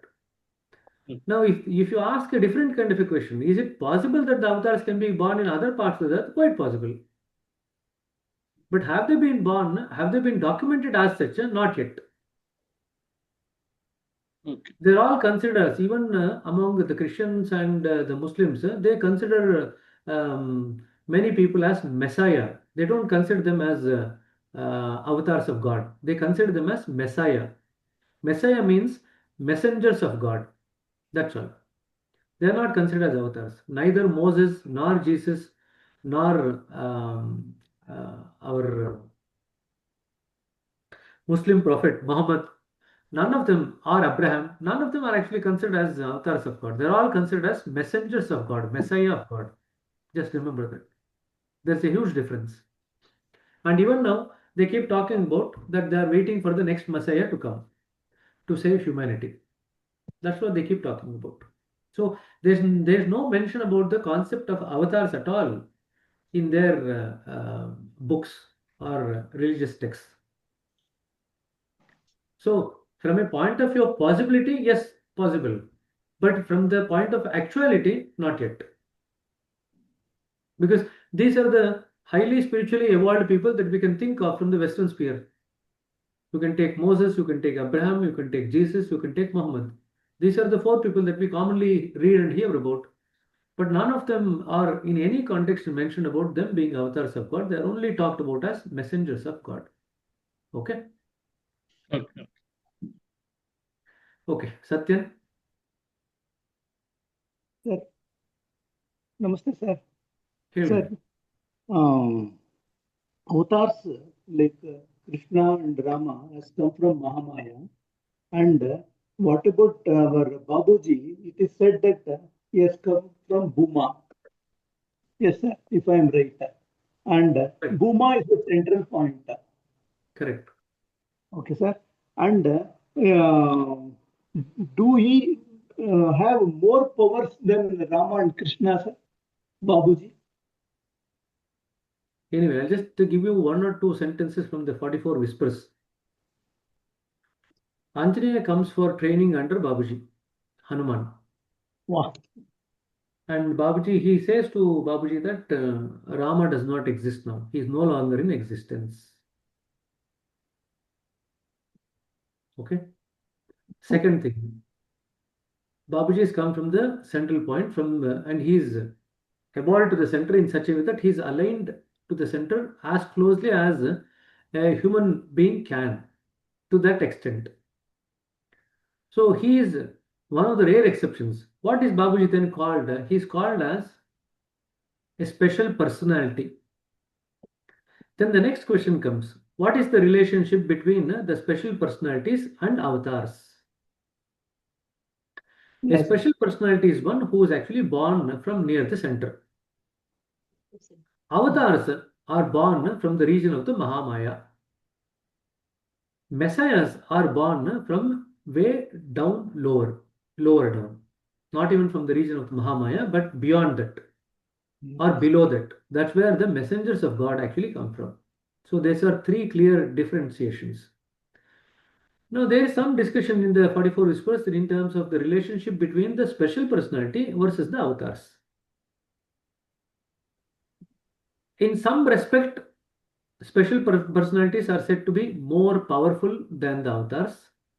In some respect, they are said to be on the same equal footing as the avatars. That's all I want you to keep in mind. Beyond this, going for discussion will be into a totally different realm altogether. But this is enough for the question that you have asked. At one level, the special personality and the avatars are treated alike. However, the special personality generally tend to come from near the center. Avatars come from the region of the Mahamaya, and the Messiah or the messengers of God come from a lower realm, below the Mahamaya.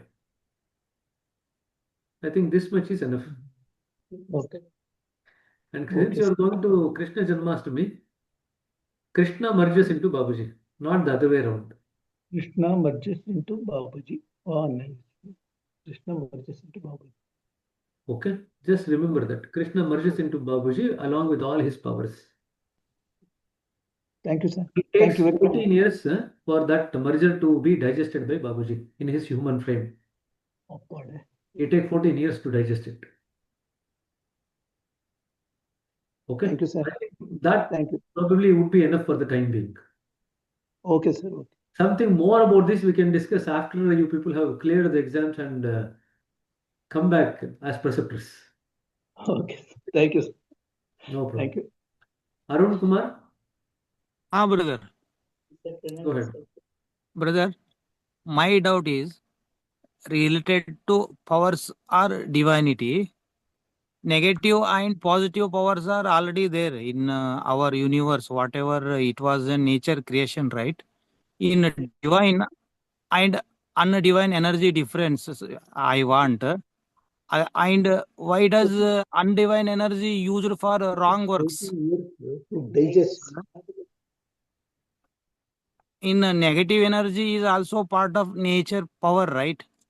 But undivine energy why used for wrong works like controlling someone's doing mata mantra and some other bad things, whatever we want. some people are also doing, right, brother, in nature. It Divine also part energy, of. divine energy is pure in itself. There's no contamination whatsoever. But when the divine energy flows through the human frame, which is filled with samskaras, and then gets manifested through the human frame, through the body and the mind, because of the influence of the samskaras, that original divine energy, which is actually neutral, which is pure in nature, now gets contaminated. Now, how do we can we experience that divine pure energy in this life? Definitely possible. Why not? What you need to do? You really need to remove the effect of the samskaras. There are two things that is supposed to happen for us to feel the divine energy in the same purity as it is. Even now it is the same. But as and when it flows through the human frame of the samskaras, the mind and the body, it gets contaminated. Now, when we remove the samskaras, when we dissociate from the attachment to the body and the mind, in other words, when we get rid of the body consciousness and the mind consciousness, and we are devoid of the samskaras, then even now, even while living here, we can still experience the divine energy in its pristine purity. So the answer to your question is that why does it get modified? It's because of the samskaras. And why does the samskaras form? Because the human beings think that they are separate from the divine. They feel in isolation of the nature. They don't actually work in tandem with the nature. They actually work in isolation with the nature. It is that feeling of separation which was the reason. You remember what happened in the central region. The feeling of separation was the first thing to be formed. As long as we have the same feeling of separation repeated here also, we continue to form the samskaras. And we have read enough about how the samskaras are formed. We feel that our body is the doer, so we form samskaras. Then we feel that whenever we do any action which is out of tune with nature, it creates a reaction from nature. That is form of samskaras. Whenever we actually put lot of emotions and ego into any activity, we form samskaras. So there are multiple ways in which we form samskaras. But however, the purity of the divine energy can be experienced even while in the two human frame, provided we do the things that I just enumerated. At that level, you will recognize that the divine energy is always pure only. The contamination was coming from us. It is not there in the divine currents or the divine energy. Okay? Brother, one more. Here, related to Sammovini Vidya, we saw we also we taken effect of that in somewhere or some our friend relatives home. We saw that effect also. What happens means one person occupy the one lady handover by Sammovini Vidya. At that time, we abhyasis more than three abhyasis. We sitting and observing the things. After that, we identify the things what he doing. That thing we identified right. That time we said directly to that person what he coming inside her. At that time, he suddenly some negative energy flowing on us.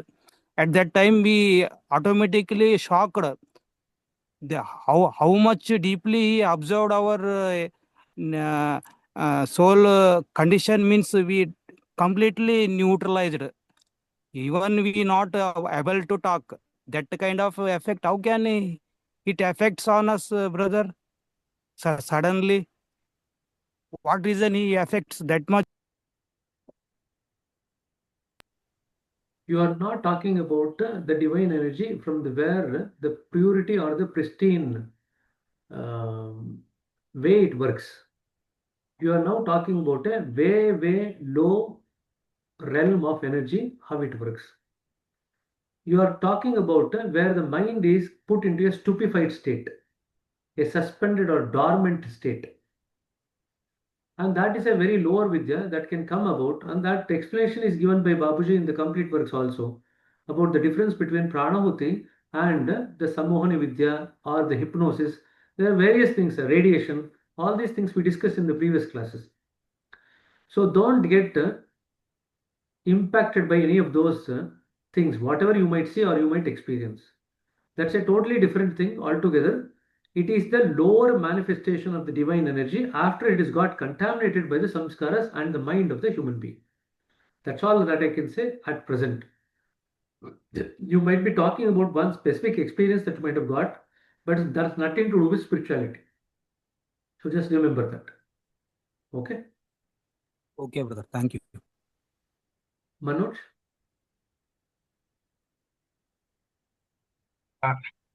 Brother, sometime back we discussed that gods have no free will and limited capabilities. So in our prayer, why do we say that thou art the only God and power to bring us up to the real goal of our life? Now you need to ponder about that last sentence in the prayer, that thou art the only God and power. Lalaji writes in 1944 Whispers that it's very easy to get power. It's very difficult to progress spiritually. And normally we tend to align both these things as one and the same. They are two separate things altogether. And it's in this particular context that line of the prayer is uttered. Thou art the only God and power to bring us up to that stage. Okay. Now, when you are aligning toward that idea of the God there, you are actually progressing towards the spiritual journey. When you are aligning with the power, you are actually taking the help of the power. But power in itself is separate from the God. You remember the center. The center is dormant. It is powerless. So the ultimate God that we are talking about is totally dormant, powerless. And Babaji gives an explanation about the dynamo in the complete works. We will get it in the later on about the concept of the electric dynamo. That's the explanation that he gives. So we will talk about it when we come there. But remember, the God that he is talking about is the dormant God, which is the center or the ultimate. And the power he is talking about is the power that has been created by the presence or by the effect of the God himself. So they are two separate things. And we need help from both of them to be able to go back to the center. That's why we write, thou art the only God and power to bring us up to that stage. So power is one aspect of the manifestation of the Lord in terms of creation. We require that also. As long as we have the body and the mind and we are not in total alignment with the soul, which is of the nature of inactivity like the Supreme Soul, we require the power. But once we become totally aligned with the soul, which is of the nature of inactivity, I told you, in the central region, when we enter into the central region, we are at the level of growth or identity. But at that level, we have no wish to be able to go forward. We cannot move forward at all. That's where the master comes. Entry into the central region and the journey through the central region is an entirely the lookout of the master. It's nothing to do with the individual. Because the individual body and the mind consciousness is now totally gone. Ego is also gone. Consciousness is also gone. Then how are you going to proceed? There is no concept of self only there. All that you have got is the identity. Since there is no concept of self effort there, how are you going to proceed? So that's not going to be possible. So just remember that when we use the word God and power, God is the center and the power is the creation that is actually given rise to. As long as we are progressing through the regions of the mind and the body, the heart region and the mind region, we require the power to help us. But once we cross into the central region, we no longer require that power and we are powerless, so to say. Because once we reach our identity is like Akasha. It has no power, like the absolute, which has no power. So we require the help of the master to take us along the journey in the central region. Okay. Okay. So which is the God that we were talking that it has limited capability? God is the Yes, center. some time back we were discussing that God has limited capability and no free will. I think you got it totally wrong. God will is always there. There is no question of any restriction to the God's will, the center's will or the absolute's will. Please take this idea away from your mind. God's will is absolute. It has no restriction whatsoever on itself. What does not God have is the mind or the body. So in order that he can execute his will, he requires a human frame, a human body and the mind, and that is where the guru's role comes in. Yeah. Okay. So I think you got kind of muddled up with some concepts. So make it clear. Yeah. God's will is absolute and it's always active. Except at the time, even at the time of Mahapralaya, the will of the God to undertake or bring about the Mahapralaya is still active. Then, after the Mahapralaya has actually been finished or completed, the process is completed, then the will of God now appears to have gone into dormancy. Then, at the time of next creation, the dormant will of God now becomes active, and that gives rise to the next creation. Yeah, fine. Okay. Kishore? Yeah, brother. Actually, I have two, three clubbed. First one is like replica of triplet at center, what you were saying. What is the latent motion in human? Because human is also same thing from. Correct. The latent motion is something that you will experience as you cross over the shore. But for that, we need to go into that state of absolute inactivity. At the state of absolute inactivity, when we are able to cross over the shore with the help of the master, that is where we can actually experience the latent motion.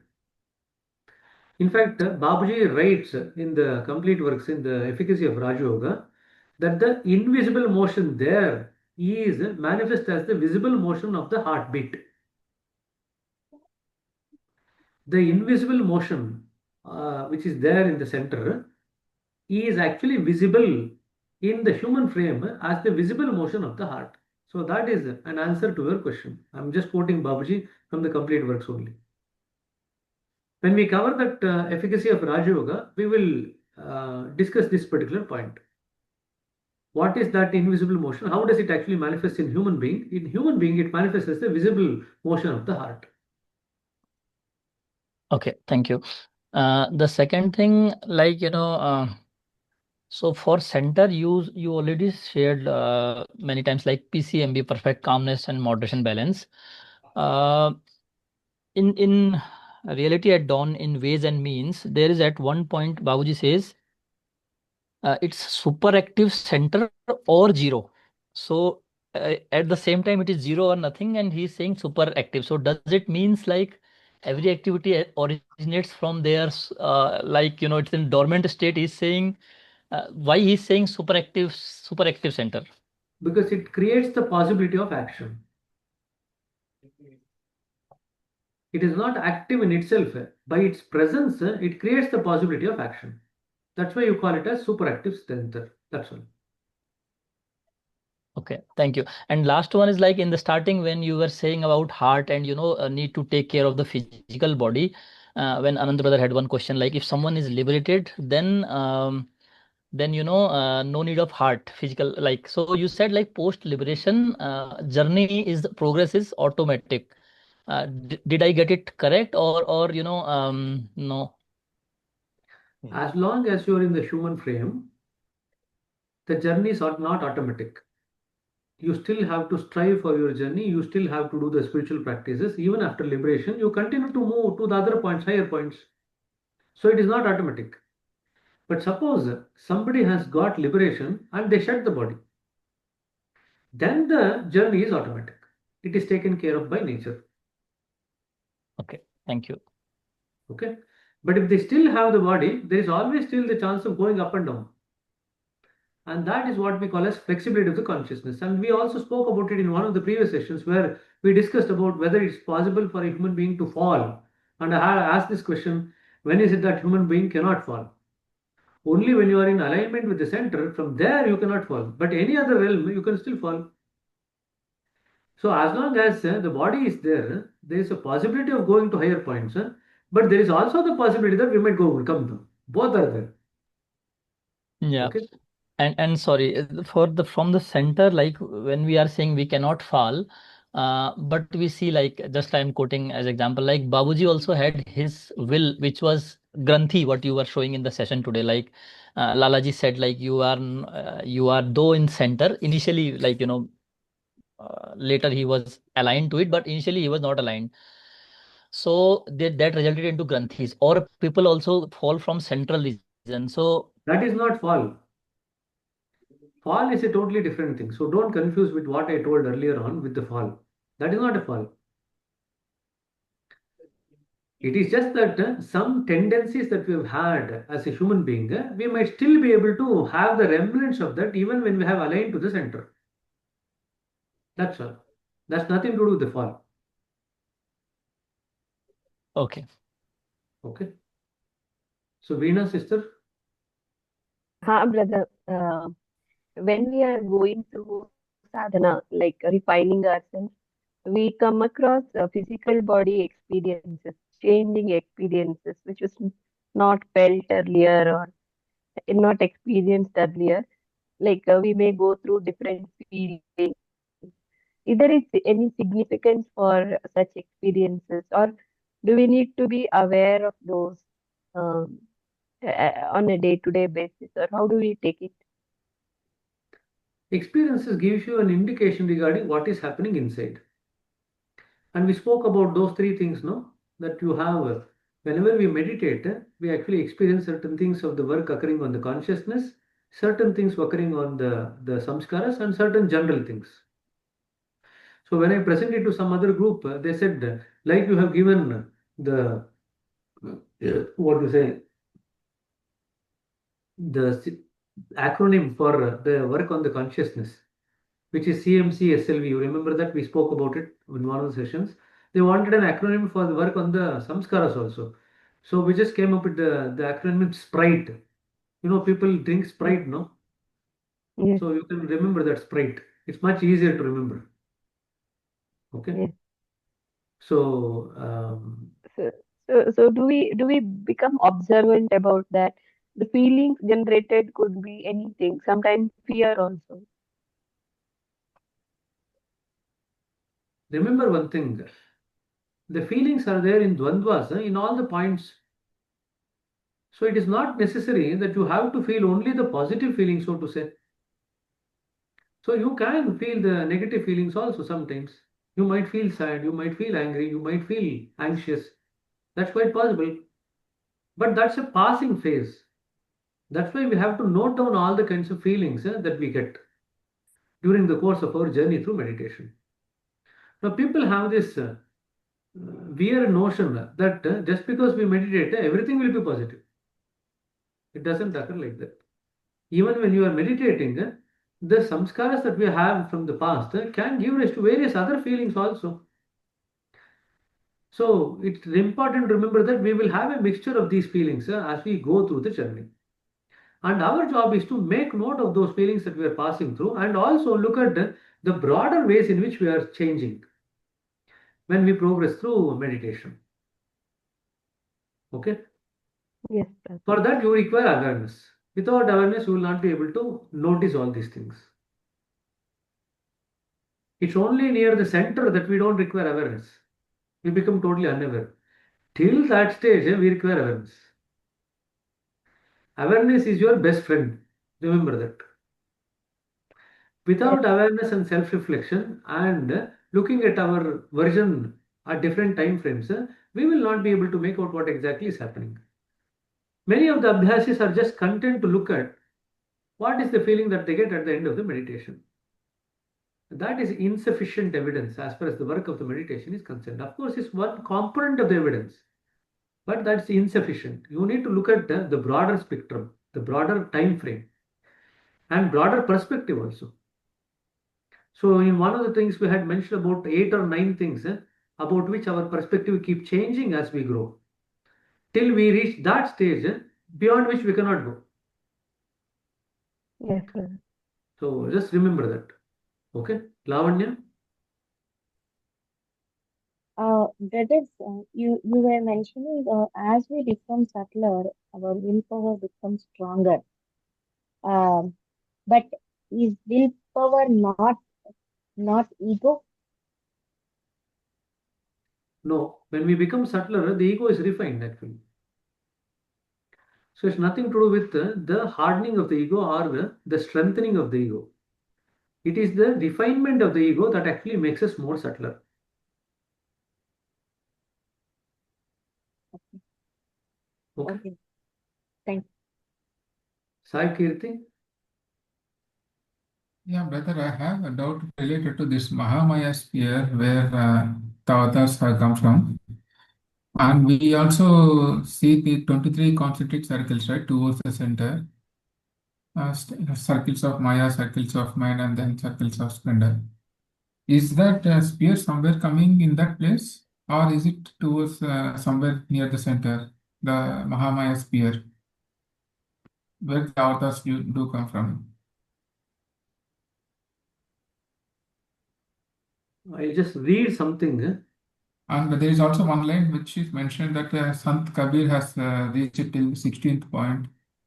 Correct. 16th circle, sorry, 16th circle.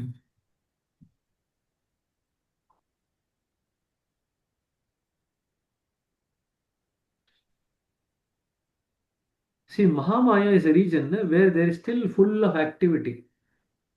Center is the region where there is inactivity. So there are two different realms altogether. Please do not get confused between these two. Mahamaya is a region where there is full of activity. Full of activity. Okay. Okay. Central is the region where there is inactivity. So there are two different realms altogether. Okay. So definitely it is not near the center. Definitely it is not near the central region. So if you want to look at activity as manifestation as part of the Mahamaya, it should be definitely outside the central region. Okay. And is it within these 23 circles? Sorry? Like within 23 rings are there, right? Like mind region, heart region, Obviously, and it has to be in the 23 rings only. yeah, So it I is give you a somewhere. very simple answer that is outside the first 7 rings from the center. That part I have given you. Okay. In So then it between. should be beyond that. So then you have 16 circles. So you need to work out which of these 16 circles. Okay. And definitely not first 5 circles also. Sorry? Of Maya. Not even the first 5 circles Not of in the first 5 circles, Mahavishnu. correct. So you are now going by exclusion. Not in the first 5 circles, not in the last 7 circles. So somewhere in between. Now, gradually ponder in your mind where exactly will actually they come from. Yeah, got it. Now I got it here. Somewhere within the Got the mind point? region, it should be. Yeah, somewhere it should be within the mind region. It should be in the mind region, obviously. But which part of the mind region? Is it the early part of the mind region or the later part of the mind region? And for what reasons? That's what you need to ponder about. Okay. And also keep the aspect in mind, the higher the power, the higher the subtler realm, more the power. Right. The So that more, is also there as a kind of clue for you. so I can. So in one of the mentions also you mentioned that Krishna has come, which is more near to the center, and Rama is When I from say more near to the center. center, I did not mean that he is from the central region nearer to the center, not that way. Okay. So there is a region of Mahamaya. One aspect of it is near directed towards the center. Other aspect is directed away from the center. Got it. You got the Out point? of So this, you yeah. had 3 or 4 points to kind of deduce which point are we talking about. Yeah. You have got a, this is called as point of deduction. Right. Yeah. And the second thing is in somewhere also we do mention about Dhruva, Dhruvadipati, Parishads, and Mahaparishads, right? And these positions also are actually what I can say, they are souls, or actually they are the people who are alive. You had, were you there? Part of the discussion, I think Vijay Kumar brother presented, no? Yeah. I'm just getting doubt whether these are Those are people or those are the souls which they operate from these people, from the There are brighter minds or five. something? There are five: the Vasus, the Dhruvas, the Dhruvadipati, the Parshada, and Mahaparshada. There are five. Yeah. What happens to Bhishma after he sheds his life? What does he become? Okay. He becomes one of these. What? I forgot. I forgot. Actually, he becomes one of this position after he leaves the soul.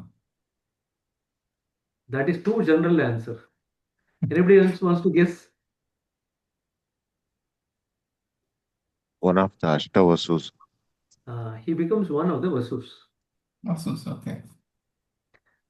And now Dhruva is the point where you get liberation. The sixth point. That is Dhruva. Okay. Okay. Okay. Yeah. Now the rest of the three things, the Dhruvadipati, the Parshada and Mahaparshada, we'll discuss after you become preceptors. Okay. These two things have given you. Sure. The Vasu is within the realm of the first 5 points. Okay. The Dhruva is in the sixth point. Fine. Obviously, Dhruvadipati and Parshada and Mahaparshada, they will come at higher points beyond the sixth point. Yeah. To that extent, you remember. What specific point we'll discuss later on. Sure. Yeah. Now, in terms of how to relate to that, it's something like see, somebody has passed 10th. We say that they have matriculation passed. Somebody who's passed pre-university, PUC, we say that they have pre-university passed. Somebody who's done their degree, we say that they are university graduate. Can you see that? We use different terminologies to indicate the kind of journey that they have actually undertaken in their education. Something very similar is actually given here. So if you want to kind of just give a very simple example in contemporary terms, you have a first division clerk, then you have a second division clerk, then third division clerk, and then you have the supervisor, and then you have the manager. Now the first division clerk has a small remit of work. A second division clerk will have a larger remit of work with more responsibility, and all the first division clerks will come under him or her. The third division clerk will also have a much more larger realm of responsibilities, and all the second division clerks will come directly under him and report to him. So this sequence repeats. The higher we go, the larger will be the scope of our work and the responsibility that we have to undertake, and the immediately who are below us, they will report to us.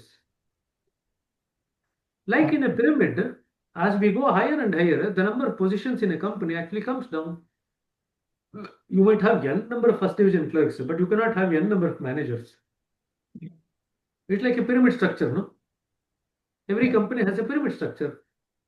Exactly the same thing in spirituality also.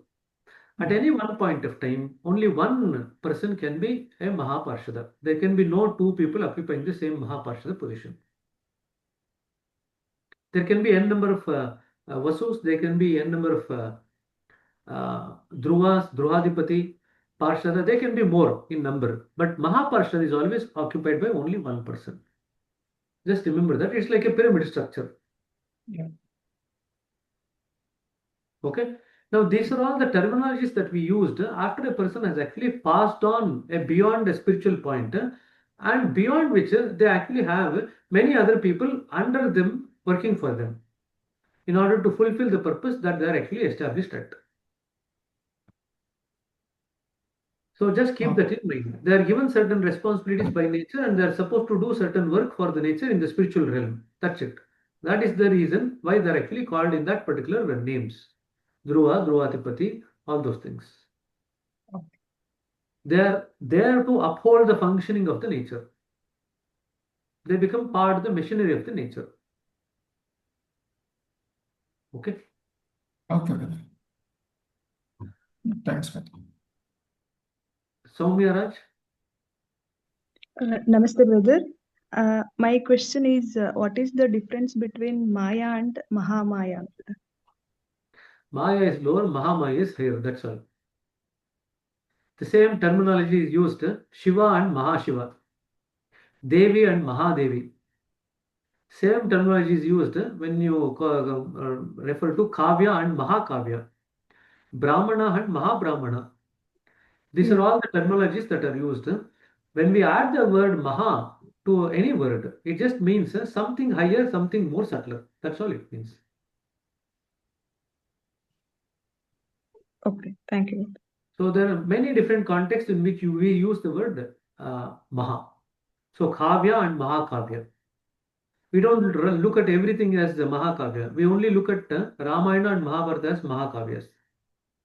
We don't look at any other stories written as Mahakavyas. It's only Ramayana and Mahabharata which is looked at as Mahakavyas. Yeah. Yes. Right? So you have Okay. any number of stories written. Can you compare them to Ramayana or Mahabharata? Virtually, No. it is like incomparable. The scope of it, the depth of it. That is why it is called as Mahakavya. Likewise, the Mahamaya is a region where there are elements of Maya there, but it's so subtler and more powerful. The more subtlety, more the power. That's all it is. But there's still an element of Maya still there. Okay? Okay. Okay. Kishore again. Yeah, brother. One related question. So, Adi Maya would be further ahead of Mahamaya, right? Correct. Correct. Okay. The Adi Maya is second, almost near to the center. okay. The second one is like liberation in the terms of points. I think you were saying it is from the sixth point, like, we are liberated. And in the 23 circles diagram, Babuji is saying like the liberation, it is somewhere between second and third circle. So is it the difference of depicting it, or how it is? You can say that it's the seed of liberation there. Between the second and third circles, after a person passes the second circle, and while they are journeying towards the third circle, but they have not yet reached the third circle, they are now in a state of having a seed of liberation. Okay, that is different from actual liberation itself. So this confusion is there at many different places where the word liberation and salvation is used interchangeably, and I spoke about it last time also. In both, we come out of the cycle of the life and death. Except that in salvation it is temporary. In that context, both are similar. But in liberation, it is permanent. That's the only difference. So sometimes it is used interchangeably. So in this particular context that you spoke about, it is just that it is used in the context of salvation, but the word liberation is used. And Babaji clarifies in the same chapter about the difference between liberation and salvation. Yeah. Thank It's you. there in the same chapter actually. Correct. So don't get confused. So Daji also clarified this point. Somebody asked this point to Daji also. Daji said that you need to get the right perspective of it. You look at it as the seed of liberation. That will make it more appropriate and correct in terms of your understanding. Okay. Okay. Good. I think you are all tired asking too many questions. Thank you for answering all. So everyone has so many questions. I had to kind of ask you people to raise your lower your hands because otherwise we would not have covered the entire topic. We wanted to finish this portion today. You have got fair bits of ideas now, and I think you have got enough to actually build on that and get more clarity as you proceed. Your own journey also will help, and as we cover the other books in the complete works, you will get even more clarity. Not to worry about it. I've only given hints about some of the topics that we were covering today. Based on the questions that you asked, we've given the hints. Just keep this in mind. There will probably we will be able to go a bit more deeper than what we have covered today in the context of other chapters. Okay. So with this, we are completing the Sahaj Marg philosophy, which is the second book that we are completing. From next week, maybe either Tuesday or next Friday, I'll let you know in the group. We'll start with the 10 maxims. Okay, that will be the third book that we'll cover. After that, we'll go into the efficacy of Raj Yoga, and lastly, we'll go to the towards infinity. And as I said, it's quite possible that in the next 1 or 2 days, you will be getting the results of your, I don't want to use the word results, so you will just be getting the outcome of your screening process. So keep an eye on your Perceptor application, the portal that you applied. Try to log in and see what is there. Once that outcome is released, you will be able to kind of be guided through the next steps. One other thing I want you people to remember is that some of your mentors might have been changed over the course of the last 1 or 2 months, and it might not be reflected in the portal, the pre-work portal. So what might happen, I'm just kind of warning you now, what might happen is that once you fill up your form, it will go to the mentor who is there on the pre-work portal. But they might not be your mentor on the ground. If that is the case, then we will request all the pre-work mentors to keep a track of that and then get in touch with you.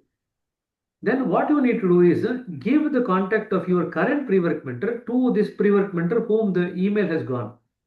They will then gather information from the mentor on the ground and put it on the system on behalf of them. That is going to happen. So there will be some people who might face some difficulties. Just keep this in mind. This is the only difficulty that you'll have. Otherwise, everything will be self-explanatory. You log into the portal, the outcome will be shown, and then the next steps will be indicated. You just click on those next steps, and then you are supposed to fill one form as a applicant. So that will be the pre-work application that you will fill.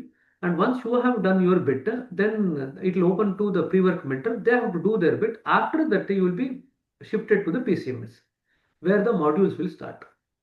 And the modules are likely to start around September 15th. But prior to that, we will hold one orientation session to all of you before you go into the PCMS. That will be sometime in first week of September. Okay, these are the timelines that you are looking at. Okay, and good luck with your whatever is the outcome. See, there is no question of rejecting anyone. Even if those people who we might have said that you require a bit more time, we would have indicated what time after which you can reapply. So there's no question of actually pass or fail or anything of that kind. It's just that depending on all the information that we have been able to gather about each of the applicant, we would have made certain decisions which will actually help them to fine-tune their spiritual journey in order to enable them to serve as perceptors. That's the only criteria that we have kept in mind. Okay? No problem. That's okay. The 10 maxims that we are going to cover at Trust is a slightly different things. This 10 maxims that we are going to cover here is the Babuji's complete works. The one that we are going to cover in Crest will be Daji's commentary on the 10 maxims. Whatever Babuji, Daji is kind of simplified it and explained to us. So that is what we'll cover in the August 29th to 31st batch. Okay. So thank you very much for all your time and patience. And we will catch up again. Hopefully, either next Tuesday or Friday, I will put that message in the group. Okay. Namaste then. Thank you. Good night. Thank you, brother. Namaste, brother. Good night. Thank you, brother.